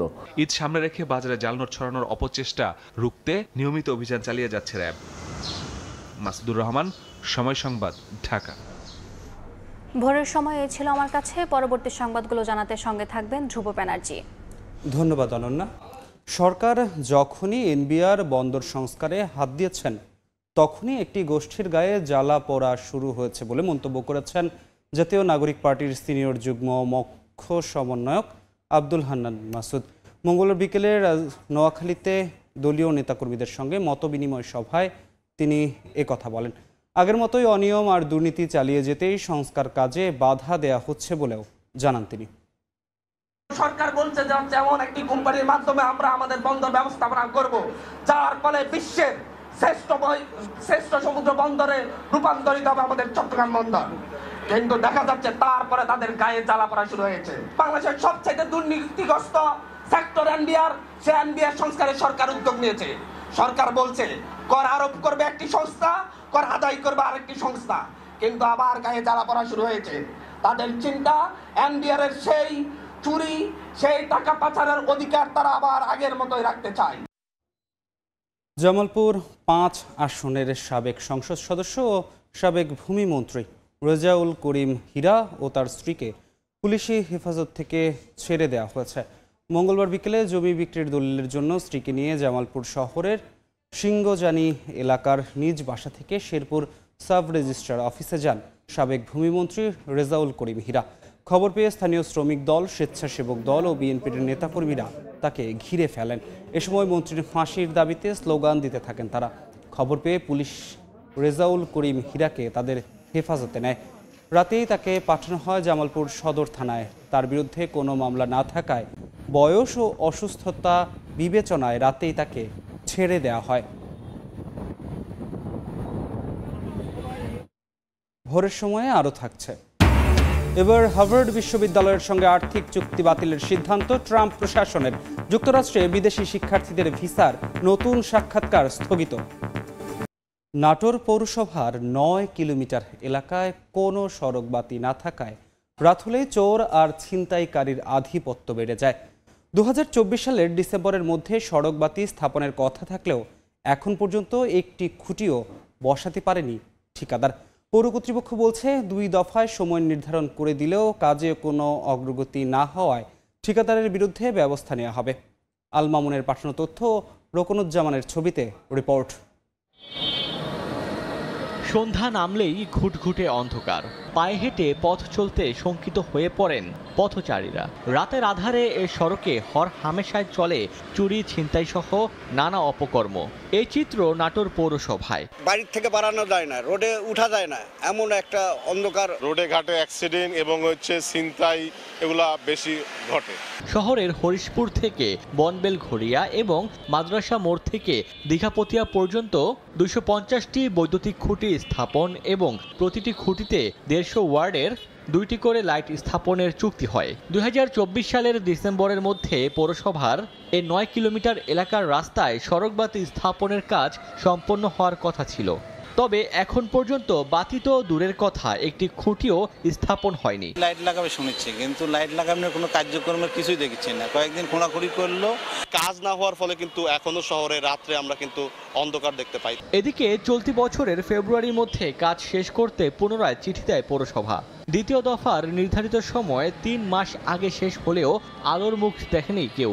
সংশ্লিষ্ট ঠিকাদারের বিরুদ্ধে ব্যবস্থা নিতে গতানুগতিক আশ্বাস পৌর কর্তৃপক্ষের। ইতিমধ্যে কাজ না করার জন্য আমরা দুইবার ঠিকাদারকে পত্র দিয়ে অবহিত করেছি। চূড়ান্ত পত্র হয়তো খুব তাড়াতাড়ি দেওয়া হবে এবং ঠিকাদারি প্রতিষ্ঠানের বিরুদ্ধে আইনগত ব্যবস্থা গ্রহণ করা হবে। নাটোর শহরের সড়কবাতি স্থাপনে 1,99,00,000 টাকা চুক্তি করে ঠিকাদারি প্রতিষ্ঠান। সময় সংবাদ, নাটোর। রাজধানীর কারওয়ান বাজারে বিডিবিএল ভবনে লিফট ছিঁড়ে পড়ে 9 জন আহত হয়েছেন। তাদের বিআরবি হাসপাতালে ভর্তি করা হয়েছে। এদিকে লিফট দুর্ঘটনার পর সামনে এলো ভবনটির দীর্ঘদিনের অব্যবস্থাপনা ও ঝুঁকির চিত্র। মঙ্গলবার সকাল 9:15 সিসিটিভি ফুটেজে দেখা যায় রাজধানীর কারওয়ান বাজারে বিডিবিএল ভবনের 13 তলা থেকে লিফট ছিঁড়ে নিচতলায় পড়ে যায়। এতে একনাবিন অডিট ফার্মের 9 জন কর্মী এবং লিফটম্যান গুরুতর আহত হন। তাদের বিআরবি হাসপাতালে ভর্তি করা হয়েছে। 18 তলা ভবনের 15টি সরকারি বেসরকারি প্রতিষ্ঠানের কার্যালয় রয়েছে। প্রত্যক্ষদর্শীরা জানান 4টি লিফট দীর্ঘদিন ধরেই ঝুঁকিপূর্ণ অবস্থায় ছিল। একাধিকবার জানালেও কর্তৃপক্ষ ব্যবস্থা নেয়নি বলে অভিযোগ বিভিন্ন অফিসের কর্মীদের। এই লিফট আসলে সবসময় এটা একটা প্রবলেমেটিক, সরকারি একটা সম্পদ, কিন্তু সরকারি সম্পদের রক্ষণাবেক্ষণ এগুলোর অভাবে জিনিসগুলা মানে মেনটেন্যান্স প্রপারলি না করার কারণে এই দুর্ঘটনা প্রতিনিয়তই হচ্ছে। লিফটগুলো বেশ খানিক পুরাতন, অনেক সময় হয়ে গিয়েছে, তো কিছুটা ঝুঁকি তো থেকেই যায়। বিডিবিএল কর্তৃপক্ষকে অনেকে জানানো হয়েছে, তো কিন্তু তারা কোনো পদক্ষেপ আসলে নেয়নি। ঘটনাস্থলে গিয়ে দেখা যায় বিকল লিফটগুলো বন্ধ করে মেরামতের কাজ চলছে। তবে বিডিবিএল কর্তৃপক্ষ বলছে লিফট সার্ভিস প্রোভাইডারের গাফিলতি এবং ওভারলোডের কারণেই দুর্ঘটনা ঘটেছে। 24 ঘন্টার মধ্যে আমরা 2টা লিফটকে মানে যত ধরনের প্রবলেম আছে সবগুলো ওকে করে দিতে হবে। এক, দ্বিতীয় কথা হলো লিফটগুলো রিপ্লেস করতে হবে, এটা ওদের দাবি, আমরাও তার সাথে একমত পোষণ করেছি। ক্ষতিগ্রস্তদের চিকিৎসা সহায়তা ও ক্ষতিপূরণ দেওয়ার আশ্বাস দিয়েছে ব্যাংক কর্তৃপক্ষ। আদনান তুর্য, সময় সংবাদ, ঢাকা। চুয়াডাঙ্গায় একটি বাজারে আগুন লেগে পড়েছে 11টি দোকান। ফায়ার সার্ভিস জানায় সোমবার রাত 1টার দিকে জীবননগর পৌর শহরের কাঁচা বাজারে হঠাৎ আগুন লাগে। মুহূর্তেই তা ছড়িয়ে পড়ে আশেপাশের দোকানগুলোতে। খবর পেয়ে ফায়ার সার্ভিসের একটি ইউনিট ঘটনাস্থলে পৌঁছে আগুন নিয়ন্ত্রণে কাজ শুরু করে। প্রায় 1.5 ঘন্টা পর আগুন নিয়ন্ত্রণে এলেও পুড়ে যায় দোকানের সব পণ্য সামগ্রী। বৈদ্যুতিক শর্ট সার্কিট থেকে আগুনের সূত্রপাত বলে প্রাথমিক ধারণা ফায়ার সার্ভিসের। বিভিন্ন সময়ে পাচারের শিকার 36 বাংলাদেশি শিশুকে ফেরত দিয়েছে ভারত। মঙ্গলবার বেনাপোল সীমান্ত দিয়ে ইমিগ্রেশন পুলিশের কাছে তাদের হস্তান্তর করা হয়। এ সময় ইমিগ্রেশন এলাকা জুড়ে তৈরি হয় আবেগঘন পরিবেশ। ভালো কাজ দেওয়ার কথা বলে এক দম্পতিকে পাচার করা হয় ভারতে। তাদের সঙ্গে যায় 4 বছরের মেয়ে রিমি ও 1.5 বছরের ছেলে আয়াত। দেশটিতে গিয়ে একসময় আলাদা হয়ে যায় শিশু দুটির বাবা মা। আদালতের মাধ্যমে বাংলাদেশে ফুফুর কাছে ফেরত এলো রিমি ও আয়াত। বাবা আছে কিন্তু পারিবারিক ঝামেলার জন্য মা ওদেরকে রেখে ইন্ডিয়াতে রেখে চলে যায়।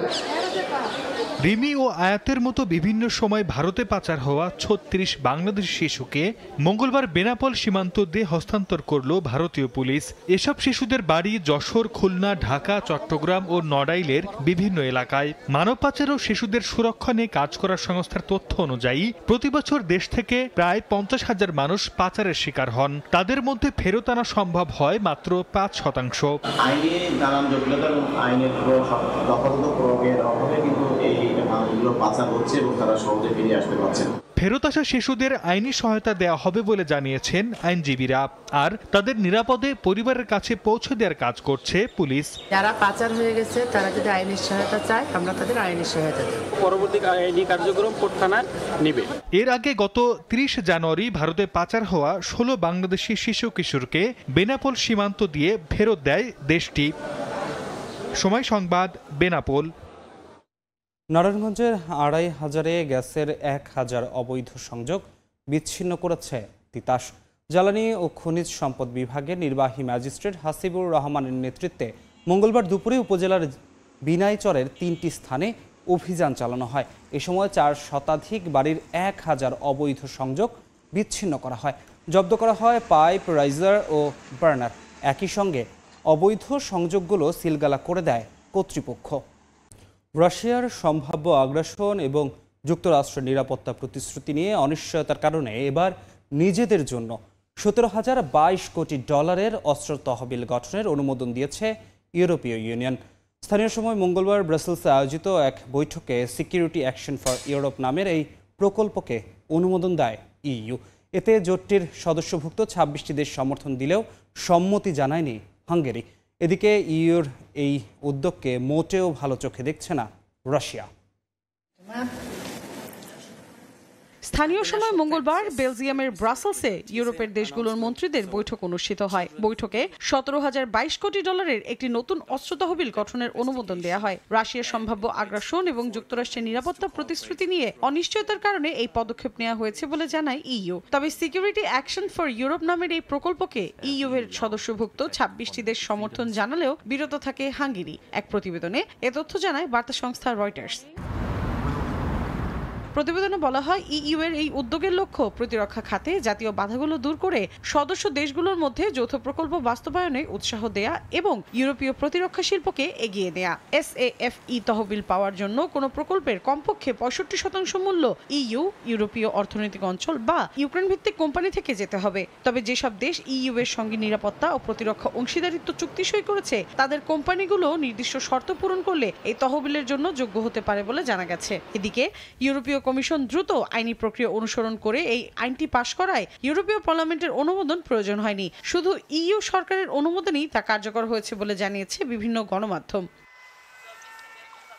এ বিষয়ে ইইউ এর সভাপতিত্বে থাকা পোল্যান্ড এক্সের এক পোস্টে জানায় ইইউ এসএএফই গ্রহণ করেছে। ইউরোপীয় ইউনিয়নের পর্যায়ে এটি প্রথম বৃহৎ প্রতিরক্ষা বিনিয়োগ কর্মসূচি। পোল্যান্ড আরও জানায় নিরাপত্তায় যত বেশি বিনিয়োগ করা হবে শত্রুরা তত বেশি নিরুৎসাহিত হবে। এদিকে ইইউ এর অস্ত্রায়নে বৃহৎ উদ্যোগ রাশিয়াকে হুমকি দেওয়ার একটি কাল্পনিক গল্প বলে আখ্যা দিয়েছে মস্কো। এর মাধ্যমে যুদ্ধকে উস্কে দেওয়া হচ্ছে বলেও দাবি রুশ কর্তৃপক্ষের। মৌসুমী সাথী, সময় সংবাদ। এবার হার্ভার্ড বিশ্ববিদ্যালয়ের সঙ্গে সব ধরনের আর্থিক চুক্তি বাতিলের সিদ্ধান্ত নিয়েছে ট্রাম্প প্রশাসন, যার পরিমাণ প্রায় $10 কোটি। স্থানীয় সময় মঙ্গলবার গণমাধ্যমকে এই তথ্য জানিয়েছেন মার্কিন জ্যেষ্ঠ কর্মকর্তারা। নিউ ইয়র্ক থেকে হাসানুজ্জামান সাকির রিপোর্ট।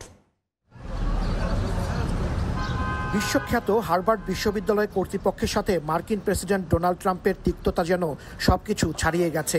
এবার হোয়াইট হাউস সিদ্ধান্ত নিয়েছে হার্ভার্ডের সঙ্গে সব সরকারি আর্থিক সম্পর্ক ছিন্ন করার, যার পরিমাণ প্রায় $10 কোটি। মঙ্গলবার ট্রাম্পের নেতৃত্বাধীন প্রশাসনের অন্তত 2 জন জ্যেষ্ঠ কর্মকর্তা এ কথা জানিয়েছেন। বার্তা সংস্থা AFP ও CNN জানায়, হার্বার্ডকে নজিরবিহীন তদারকির আওতায় আনতে সব ধরনের উদ্যোগ নিচ্ছে ট্রাম্প প্রশাসন। পরিকল্পনা অনুযায়ী ফেডারেল সরকার সংশ্লিষ্ট সব সংস্থাকে চিঠি পাঠাবে হোয়াইট হাউস। এই চিঠিতে হার্বার্ডের সঙ্গে তাদের কোনো আর্থিক চুক্তি আছে কিনা, কিংবা থাকলে তা বাতিল বা অন্য কোথাও স্থানান্তর করা যায় কিনা তা জানতে চাওয়া হবে। মার্কিন জ্যেষ্ঠ কর্মকর্তারা বলেন, মার্কিন প্রশাসন মঙ্গলবারই সংশ্লিষ্ট ফেডারেল সংস্থাগুলোকে এ সংক্রান্ত নির্দেশ দেবে। এই পদক্ষেপের কারণে চীন ও সম্মানজনক উচ্চশিক্ষা প্রতিষ্ঠানটি নতুন রাজনৈতিক চাপের মুখে পড়তে যাচ্ছে বলে মনে করছেন সংশ্লিষ্টরা।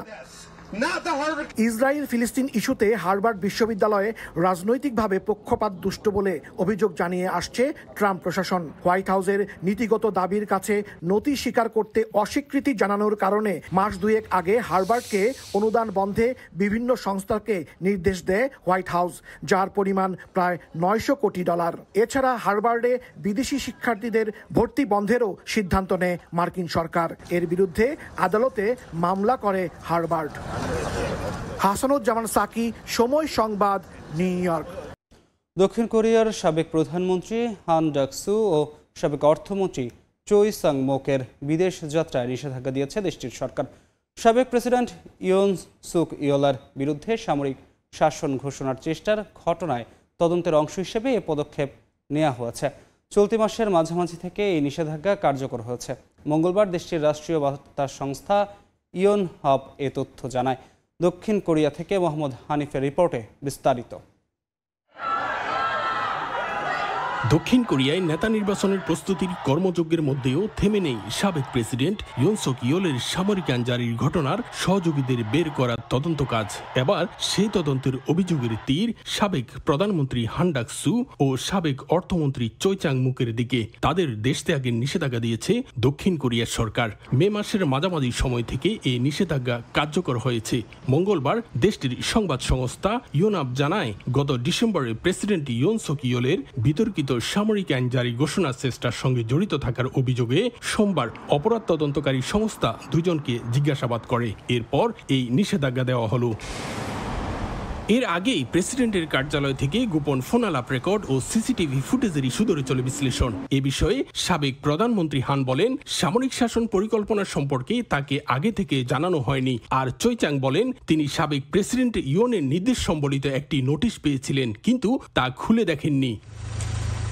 এদিকে বিদ্যুৎ ও পানি সংযোগ বিচ্ছিন্ন রাখার অভিযোগে সাবেক জনপ্রশাসন ও নিরাপত্তা মন্ত্রী লি সাং মিয়নকে জিজ্ঞাসাবাদের জন্য ডেকেছে পুলিশ। গত বছরের ডিসেম্বর থেকে লির উপর দেশ ত্যাগের নিষেধাজ্ঞা আছে। দক্ষিণ কোরিয়া থেকে মোহাম্মদ হানিফ, সময় সংবাদ।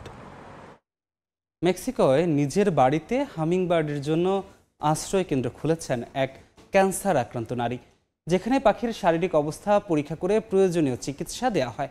আশ্রয় কেন্দ্রটি থেকে প্রতি বছর 200 থেকে 300টির মতো হামিংবার্ড সুস্থ হয়ে ফিরে যায় প্রকৃতিতে। 2009 সালে স্বামীর মৃত্যু আর নিজের ক্যান্সার ধরা পড়ার পর জীবনের মোড় ঘুরে যায় মেক্সিকোর ক্যাটিয়া লাতুফের। সে সময় তার এক বন্ধু হাতে তুলে দেন একটি আহত হামিংবার্ড। সেখান থেকেই শুরু হয় হামিংবার্ড নিয়ে আশ্রয়কেন্দ্র গড়ে তোলার গল্প। সাধারণ মানুষ আহত কিংবা পরিত্যক্ত হামিংবার্ড নিয়ে আসেন লাতুফের কাছে। প্রতিটি পাখির শারীরিক অবস্থা পরীক্ষা করে প্রয়োজনীয় চিকিৎসা দেন তিনি। ছোট পাখির জন্য রয়েছে আলাদা নার্সারিও, যেখানে লাতুফের সহকারী প্রতি 15 মিনিটে পাখিকে খাওয়ানোর ব্যবস্থা করেন। তবে লাতুফ জানান, প্রচণ্ড গরম ও অতিবৃষ্টিতে পাখি পালন করতে কিছুটা সমস্যার সম্মুখীন হতে হয় মাঝে মাঝে। প্রতি বছর আমরা কয়েকশো হামিংবার্ডকে সেবা শুশ্রূষা দিয়ে প্রকৃতিতে অবমুক্ত করি, তবে অনেক পাখি এখানে মারা যায়। আমি 2012 সালে এই কাজ শুরু করি। এত বছর হয়ে গেছে, ভাবতেই অবাক লাগে। কোনো বছর বসন্তকালে একসঙ্গে 130টি হামিংবার্ডও ছিল আমার কাছে। 2012 সালে নিজের শোবার ঘর থেকেই আশ্রয়কেন্দ্র তৈরির কাজ শুরু করেন লাতুফ। বর্তমানে তার আশ্রয়কেন্দ্র থেকে প্রতি বছর 200 থেকে 300টির মতো হামিংবার্ড সুস্থ হয়ে ফিরে যায় প্রকৃতিতে। অর্জিতা শেহজিন, সময় সংবাদ। জার্মানিতে প্রথমবারের মতো কৃত্রিম বুদ্ধিমত্তা প্রযুক্তির সহায়তায় চালু করা হলো স্বয়ংক্রিয় পদ্ধতির যানবাহন। পায়োনিয়ার প্রকল্পের অংশ হিসেবে শুরুতেই দেশটির রাইন মাইন অঞ্চলে এই যানবাহনটি গণপরিবহনের সঙ্গে যুক্ত থাকলেও 2030 সালে বিভিন্ন রুটে যাত্রী সেবা দেবে বলে জানায় প্রকল্প সংস্থাটি। জার্মানি থেকে আরও জানাচ্ছেন বিটু বড়ুয়া। কৃত্রিম বুদ্ধিমত্তা বা এআই প্রযুক্তির দুর্দান্ত এক সময় পার করছে গোটা বিশ্ব। প্রযুক্তির এই উৎকর্ষ সাধনার অংশ হিসেবে এবার গণপরিবহনে চালকবিহীন যানবাহন যুক্ত করল জার্মানি। স্থানীয় সময় সোমবার পরীক্ষামূলকভাবে এই গণপরিবহন সেবা চালু করা হয়। কিরা বা K1 বেসড পায়োনিয়ার প্রকল্প 4-এর অংশ হিসেবে দেশটির হেসেন, রাইনল্যান্ড-ফালস ও বায়ার্ন অঙ্গরাজ্যের কিছু অংশ নিয়ে গঠিত রাইন মাইন অঞ্চলের নির্দিষ্ট এলাকায় এই যানবাহন চালু করা হয়েছে। স্বয়ংক্রিয় এই গাড়ি বিশেষ এক সফটওয়্যারের মাধ্যমে দূর থেকে নিয়ন্ত্রণ করা হবে। জার্মানির প্রধান রেল সংস্থা ডয়েচে বাহন ও রাইন মাইন অঞ্চলের গণপরিবহন সংস্থা RMB এই পায়োনিয়ার প্রকল্পটি চালু করে। প্রকল্প পরিচালনার সভাপতি জানান, কৃত্রিম বুদ্ধিমত্তার সহায়তা নিয়ে পরীক্ষামূলকভাবে স্বয়ংক্রিয় এই গাড়ি আপাতত নির্দিষ্ট কিছু রুটে যাত্রী সেবা দিলেও 2023 সাল নাগাদ সব রুটে চালুর পরিকল্পনা রয়েছে। পরিবহন খাতে আমাদের চালক অনেক কম, 40% চালকের বয়স 55-র উপরে। এর মানে আগামী 10 বছরে আমরা অর্ধেকের বেশি চালককে হারাবো। তাই আমাদের বিকল্প ব্যবস্থার দরকার থেকেই এই উদ্ভাবন। আপনাকে বেশি হলে 100 বা 200 মিটার হেঁটে পিকআপ পয়েন্টে যেতে হবে, আর যদি অনেক যানবাহন থাকে সেক্ষেত্রে আপনার কাছে চলে আসবে। জার্মানির গণপরিবহনে স্বয়ংক্রিয় পদ্ধতির গাড়ির সংযুক্তিতে সাধারণ যাত্রীদের মধ্যে উৎসাহ বেশ লক্ষণীয়। ঘন্টায় সর্বোচ্চ 130 কিলোমিটার গতির অন ডিমান্ডের এই শাটল গাড়িটিতে চড়তে ইচ্ছুক যে কোনো যাত্রী ওয়েবসাইটের মাধ্যমে বুকিং দিয়ে সেবা নিতে পারবেন। জার্মানিতে গণপরিবহন ও মোবিলিটি খাতে স্বয়ংক্রিয় প্রযুক্তির ব্যবহার নিঃসন্দেহে যুগান্তকারী একটি পদক্ষেপ। তবে সড়ক ও জনপদে চলাচলের সময় সাধারণ যাত্রীদের নিরাপত্তা নিশ্চিত করা, একই সাথে মানবচালিত যানবাহনের সঙ্গে সংঘর্ষ এড়ানো এবং দুর্ঘটনার ঝুঁকি মোকাবেলায় এই স্বয়ংক্রিয় প্রযুক্তি কতটা সক্ষম হবে সে প্রশ্ন এদেশের সাধারণ যাত্রীদের। জার্মানি থেকে বিটু বড়ুয়া, সময় সংবাদ। কয়েক ধরনের সবজি দিয়ে মোসার্টের সিম্ফনি বাজিয়ে তাক লাগিয়ে দিয়েছেন একদল সঙ্গীত শিল্পী। লন্ডনের রাস্তায় তারা তুলে ধরেছেন ক্লাসিক সঙ্গীতের এই সুরের জগৎ। সঙ্গীত পরিবেশনের অভিনব এই কায়দা নজর কাটছে দর্শনার্থীদের। গাজর দিয়ে বাঁশি আর বাটারনাট স্কোয়াশ দিয়ে ট্রম্বোন। লন্ডনের ভেজিটেবল অর্কেস্ট্রা এমনই এক অভিনব উদ্যোগ, যেখানে সবজি হয়ে উঠেছে সঙ্গীতের মাধ্যম। দর্শনার্থীদের অবাক করে দিয়েই লন্ডনের গার্সনের ফার্ম শপের সামনে এই ব্যতিক্রমী কনসার্টে বাজল মোজার্ট থেকে শুরু করে ডিজনির গান। দলটির উদ্যোক্তা টিম ক্র্যানমোর নিজে একজন বাঁশি নির্মাতা।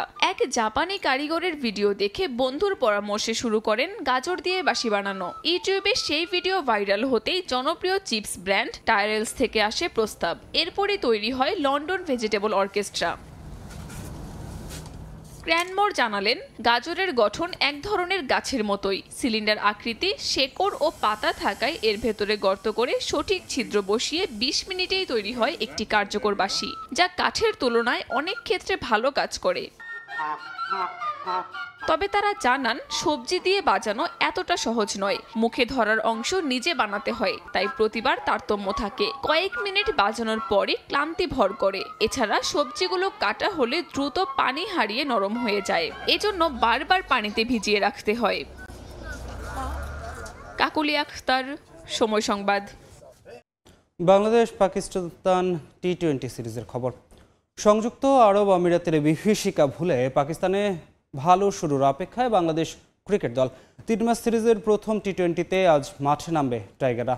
চরম বাজে সময়ের মধ্য দিয়ে গেলেও অধিনায়ক লিটন দাস বলছেন, যে কোনো দলকে হারানোর সামর্থ্য আছে।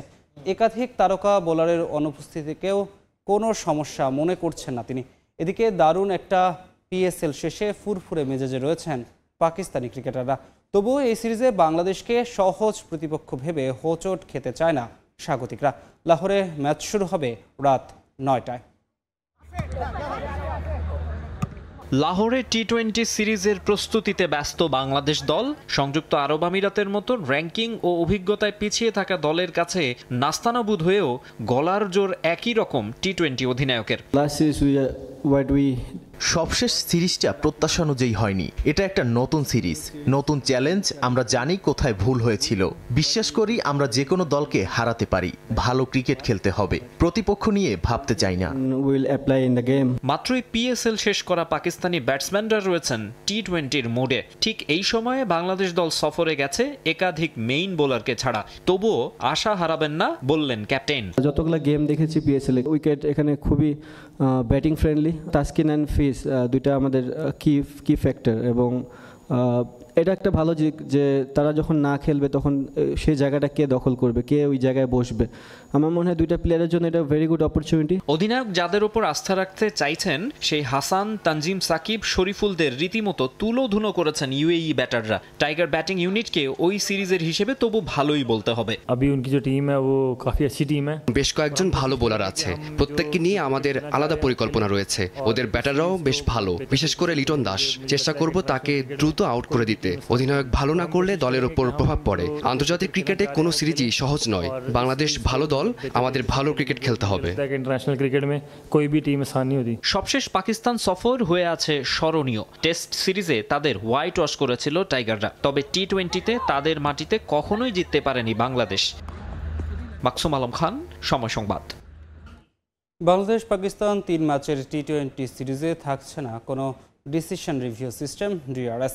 মূলত প্রযুক্তি সরবরাহকারী প্রতিষ্ঠান ভারত পাকিস্তান যুদ্ধ শেষে আর পাকিস্তানে না ফেরায় বাধ্য হয়েই এমন সিদ্ধান্ত নিয়েছে পিসিবি।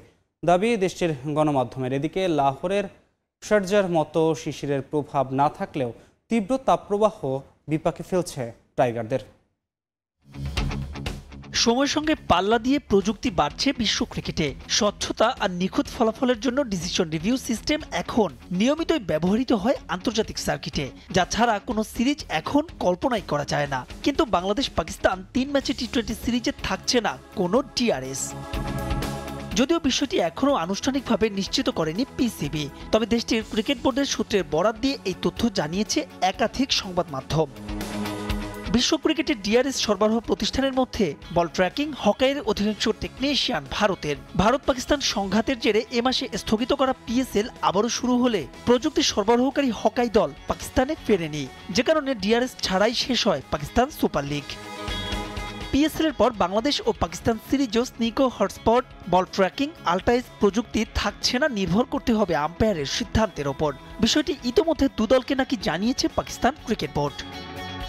এদিকে শারজায় সংযুক্ত আরব আমিরাতের বিপক্ষে সিরিজ হারের পর টাইগার অধিনায়ক লিটন কুমার দাস দায় চাপিয়েছিলেন শিশিরের ওপর। তবে পাকিস্তানের বিপক্ষে সিরিজে থাকছে না সেই সুযোগ। সদ্য সমাপ্ত পিএসএলও ছিল না ডিউ ফ্যাক্টর। তবে টাইগারদের বিপাকে ফেলতে পারে লাহোরের তীব্র তাপপ্রবাহ। ম্যাচ ডেতে যা ছাড়াতে পারে 40 ডিগ্রি। তাই তো এই কন্ডিশনে ফ্লাড লাইট, স্লগ কিংবা পাওয়ার প্লেতে বাংলাদেশ মিস করবে মুস্তাফিজকে। আইপিএলে ইনজুরিতে যিনি ছিটকে গেছেন গোটা সিরিজ থেকেই। এদিকে বাংলাদেশ পাকিস্তান সিরিজের জন্য কমেন্ট্রি প্যানেল ঘোষণা করেছে পিসিবি, যেখানে বাংলাদেশ থেকে আছেন কেবলই আথার আলী খান। 5 সদস্যের বাকিরা আমির সোহেল, বাজিদ খান, মাইক হাইন্সম্যান আর রমিজ রাজা। সিরিজের প্রেজেন্টার জয়নব আব্বাস। মাহবুব রিমন, সময় সংবাদ। সংযুক্ত আরব আমিরাতের বিপক্ষে হারের পর পাকিস্তান সিরিজে ঘুরে দাঁড়াবে বাংলাদেশ, এমনটাই বিশ্বাস সাবেক নির্বাচক হান্নান সরকারের।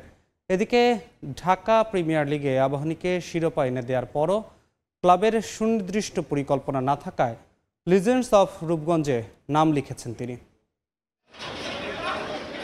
বাংলাদেশ ক্রিকেটের বর্তমান যে অবস্থা, সমর্থকরাও মুখ ফিরিয়ে নিচ্ছেন। কদিন আগেও 22 গজে পাত্তাই পেত না যারা, সেই সংযুক্ত আরব আমিরাতই হারিয়েছে বাংলাদেশকে।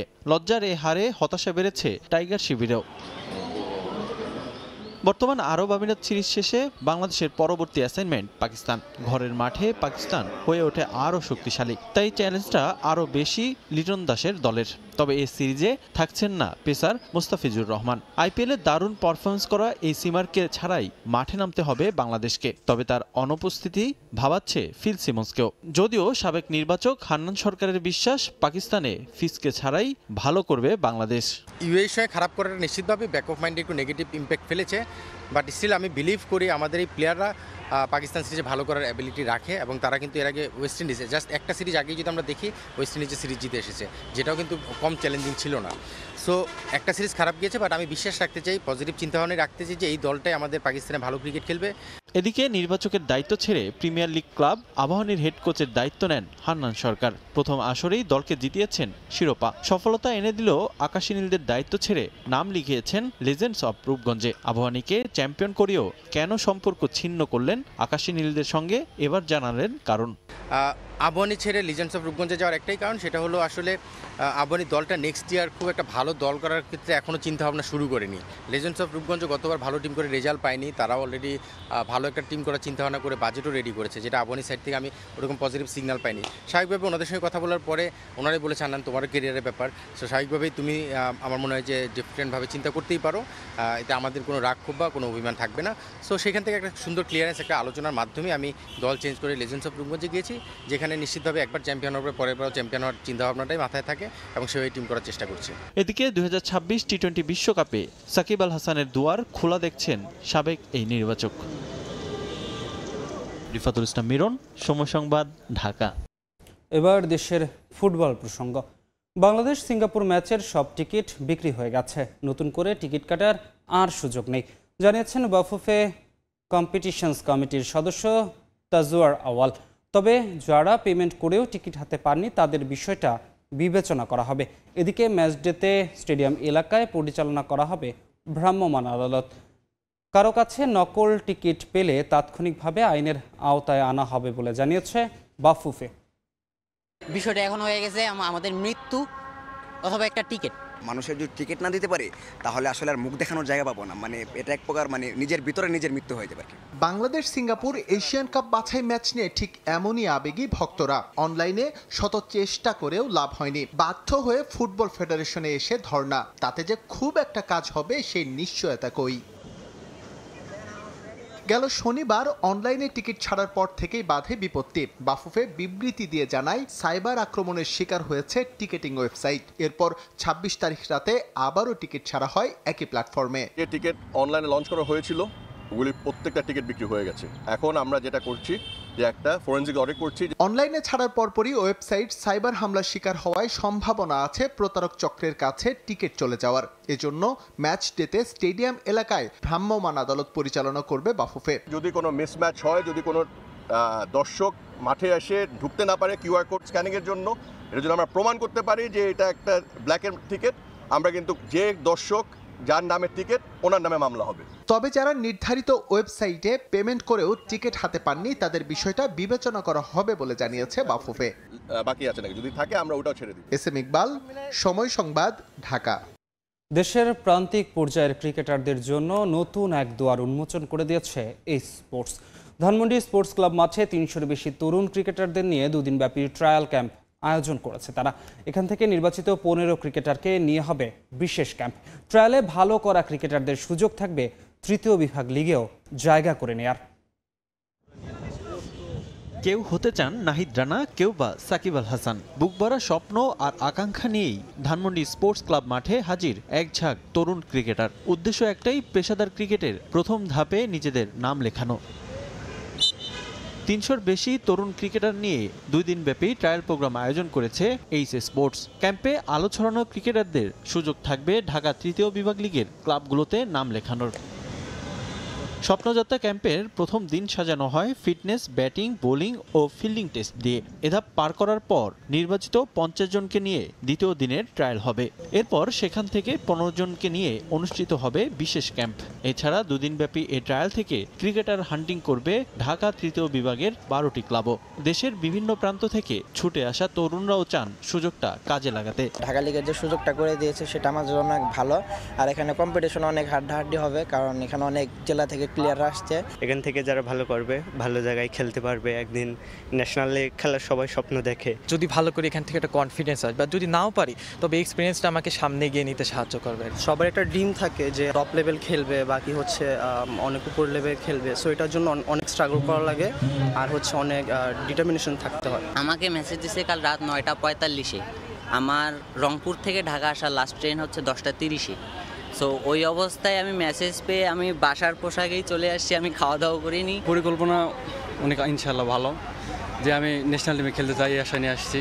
ট্রায়াল ক্যাম্পে এসে তরুণদের উৎসাহ দিয়েছেন জাতীয় দলের সাবেক ক্রিকেটাররাও। এমন আয়োজনে সম্ভাবনাময় ক্রিকেটাররা উঠে আসবে বলে বিশ্বাস তাদের। ন্যাশনাল টিমে খেলবে, আলটিমেট গোল, সেই দরজাটা খোলার জন্য তারা একটা জায়গা চাচ্ছিল যেখানে প্ল্যাটফর্মটা তাদেরকে ওপেন করে দেবে। আমার মনে হয় যে এই ধরনের এই উদ্যোগটাকে সেটাকে আমি স্বাগত জানাই। এখানে যদি একটা প্লেয়ার বা 4টা প্লেয়ার যদি আন্ডার 19 হোক বা প্রিমিয়ার লিগে হোক, যদি টপ প্লেয়ার খেলে তাহলে অনেক বড় অ্যাচিভমেন্ট হবে। মূলত প্রান্তিক পর্যায়ে ক্রিকেটারদের তুলে ধরতেই এমন আয়োজন এইচএস স্পোর্টসের। আয়োজকদের বিশ্বাস এখান থেকেই প্রস্তুত হয়ে একসময় আলো ছড়াবেন এই ক্রিকেটাররা। হাজার হাজার বাচ্চা আছে যারা আসলে লিগ খেলার যোগ্যতা রাখে, যাদের কোনো স্কোপ থাকে না, কোনো তাদের টাই নাই, কোনো চেইন নাই।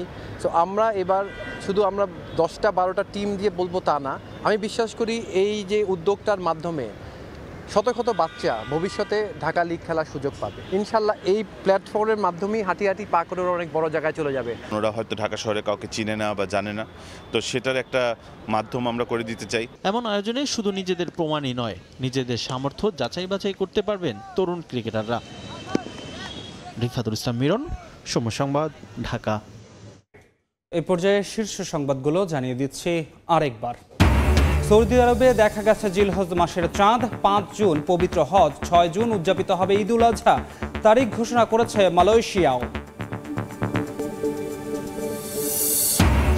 গভীর রাতে রাজধানী সহ দেশের বিভিন্ন স্থানে ভূমিকম্প, কোনো ক্ষয়ক্ষতির খবর পাওয়া যায়নি। উৎপত্তিস্থল ভারতের মণিপুর, মাত্রা ছিল 5.2। 4 দিনের সফরে জাপান গেলেন প্রধান উপদেষ্টা। যোগ দেবেন নিক্কেই সম্মেলনে। দ্বিপাক্ষিক আলোচনার পাশাপাশি বিনিয়োগ বাড়াতে $1 কোটি ঋণ সহায়তা চাইবে বাংলাদেশ। আসছে বাজেটে ঢালাওভাবে কালো টাকা সাদা করার সুযোগ থাকছে না, শিথিল রাখা হচ্ছে শুধুমাত্র আবাসন খাতে, জানালেন অর্থ উপদেষ্টা। পুরোপুরি বাতিলের পরামর্শ অর্থনীতিবিদের।